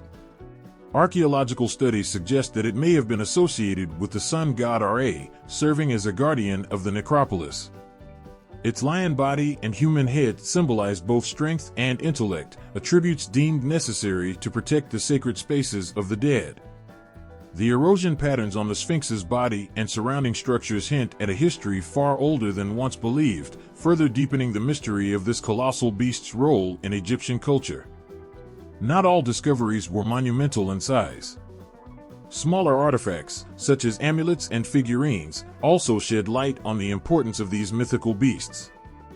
Wadjet cobras, Bennu birds, and even miniature representations of Apep were crafted from gold, faience, and semi-precious stones. These items, often buried with the dead or worn by the living, acted as talismans, invoking protection, guidance, and divine favor. The intricacy of these objects speaks to the devotion with which the Egyptians honored their mythological beasts, embedding their presence into the fabric of daily life. In Saqqara, the necropolis of Memphis, a recent excavation revealed a series of tombs containing murals that featured a plethora of mythical beasts. These scenes depicted not just the gods but the animals associated with them, in vibrant colors that defied the passage of time. The blending of real and fantastical creatures in these murals provided a fascinating insight into how the Egyptians viewed the natural and supernatural worlds as interconnected. The beasts were not separate from daily existence, they were woven into the spiritual and physical realities of the people who created them. Each excavation and discovery adds a layer to our understanding of how the ancient Egyptians viewed these mythical creatures. They were not merely stories told to entertain, but embodiments of complex ideas about life, death, power, and the cosmos. As archaeologists continue to uncover the remnants of this extraordinary civilization, the mythical beasts of Egypt emerged not as relics of a bygone era but as vibrant symbols that still captivate and inspire, connecting the ancient past to the present. Across the vast expanse of time, the mythical beasts of ancient Egypt remain more than relics of a forgotten world. They are vibrant echoes of a civilization that sought to understand existence through the lens of the extraordinary.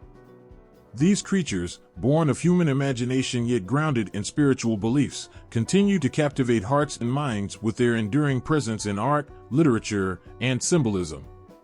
Their stories are not just remnants of ancient myths, but living testaments to the Egyptians' ability to infuse meaning into the natural and supernatural worlds. The significance of these creatures lies not merely in their roles within the myths, but in their power to connect generations. From the protective Wadjet cobra that adorned the pharaoh's crown to the fearsome Ammit who stood ready to devour unworthy souls, these beasts embodied values, fears, and hopes. They were the guardians of divine order, the harbingers of chaos, and the protectors of the cosmic balance. Their forms were as varied as their purposes, hybrid guardians like the serpopard, celestial symbols like the Bennu bird, and monstrous forces of chaos like Apep. Each creature, whether revered or feared, carried profound messages that shaped the spiritual fabric of ancient Egyptian life. Even in the modern era, these beasts have not faded into obscurity. Their legacy continues to inspire stories, films, and artworks, ensuring that their symbolic power endures. The Sphinx, for example, has transcended its role as a monumental guardian to become a universal icon of mystery and wisdom. Similarly, the tales of Ra battling Apep have found echoes in contemporary narratives of light versus darkness, order versus chaos. Their importance also lies in their ability to blur the boundaries between the real and the fantastical. Crocodiles, lions, serpents, and falcons, all creatures familiar to the Egyptians, were transformed into divine beings through the power of imagination. This blending of the natural world with the supernatural demonstrated a deep respect for the environment and an acknowledgement of its mysteries. The Nile, its flora and fauna, and the vast desert landscapes became the canvas upon which these myths were painted, turning everyday life into a reflection of the divine. The enduring fascination with these mythical beasts is not limited to their stories, but extends to the artistry that brought them to life. Intricately carved reliefs, vividly painted murals, and meticulously crafted amulets showcase the Egyptians' unparalleled ability to merge beauty with meaning. These artifacts are more than historical treasures, they are windows into a world where art and spirituality were inseparable. Through them, the mythical beasts continue to speak to us, offering glimpses of the beliefs and values that defined a civilization. Yet, their legacy is not static. As archaeologists unearth new artifacts and reinterpret ancient texts, the stories of these creatures evolve, gaining new dimensions. Each discovery adds another thread to the tapestry, reminding us that the past is never truly past. It is a living, breathing entity that continues to shape our understanding of the world. The mythical beasts of ancient Egypt are more than characters and stories, they are symbols of humanity's eternal quest to find meaning in the universe. They remind us of the power of imagination to transcend the limitations of the physical world and connect us to something greater. Their legacy is a testament to the enduring power of myth and the unyielding human desire to explore the mysteries of existence. And as their stories are told and retold, they remain as vital and awe-inspiring as they were thousands of years ago, proving that the myths of the past still hold a profound relevance for the present. In the shadowy corridors of the ancient Egyptian mind, mythical beasts stood as powerful reflections of human fears and aspirations. These creatures, neither entirely divine nor wholly animal, embodied the essence of what it meant to grapple with existence itself. They were the mirror through which humanity glimpsed its most profound anxieties and highest ambitions, crafted from the interplay of imagination and belief. The fear of chaos loomed large in the Egyptian psyche. Apep, the serpent of unending darkness, was the ultimate manifestation of disorder, swallowing the sun and threatening to extinguish life itself. Apep was not just a beast, but the tangible form of humanity's deepest dread, the fear of losing control, of succumbing to forces beyond comprehension. Yet, in Ra's daily victory over Apep, the Egyptians found solace and hope. The serpent was a reminder that chaos, though ever present, could be confronted and overcome. This eternal struggle mirrored their own lives, where adversity had to be faced with resilience and faith. At the other end of the spectrum stood the Bennu bird, a creature of radiance and rebirth. Its cycle of self-renewal was a symbol of humanity's unyielding aspiration for immortality and renewal. In the flames from which the Bennu rose, Egyptians saw their yearning for transformation, a hope that, even in the ashes of despair, life could begin anew. The Bennu was more than a bird, it was an emblem of what humanity could become, enduring, evolving, eternal. Ammit, the devourer of souls, embodied a unique kind of fear, one tied not to the physical world but to morality and judgment.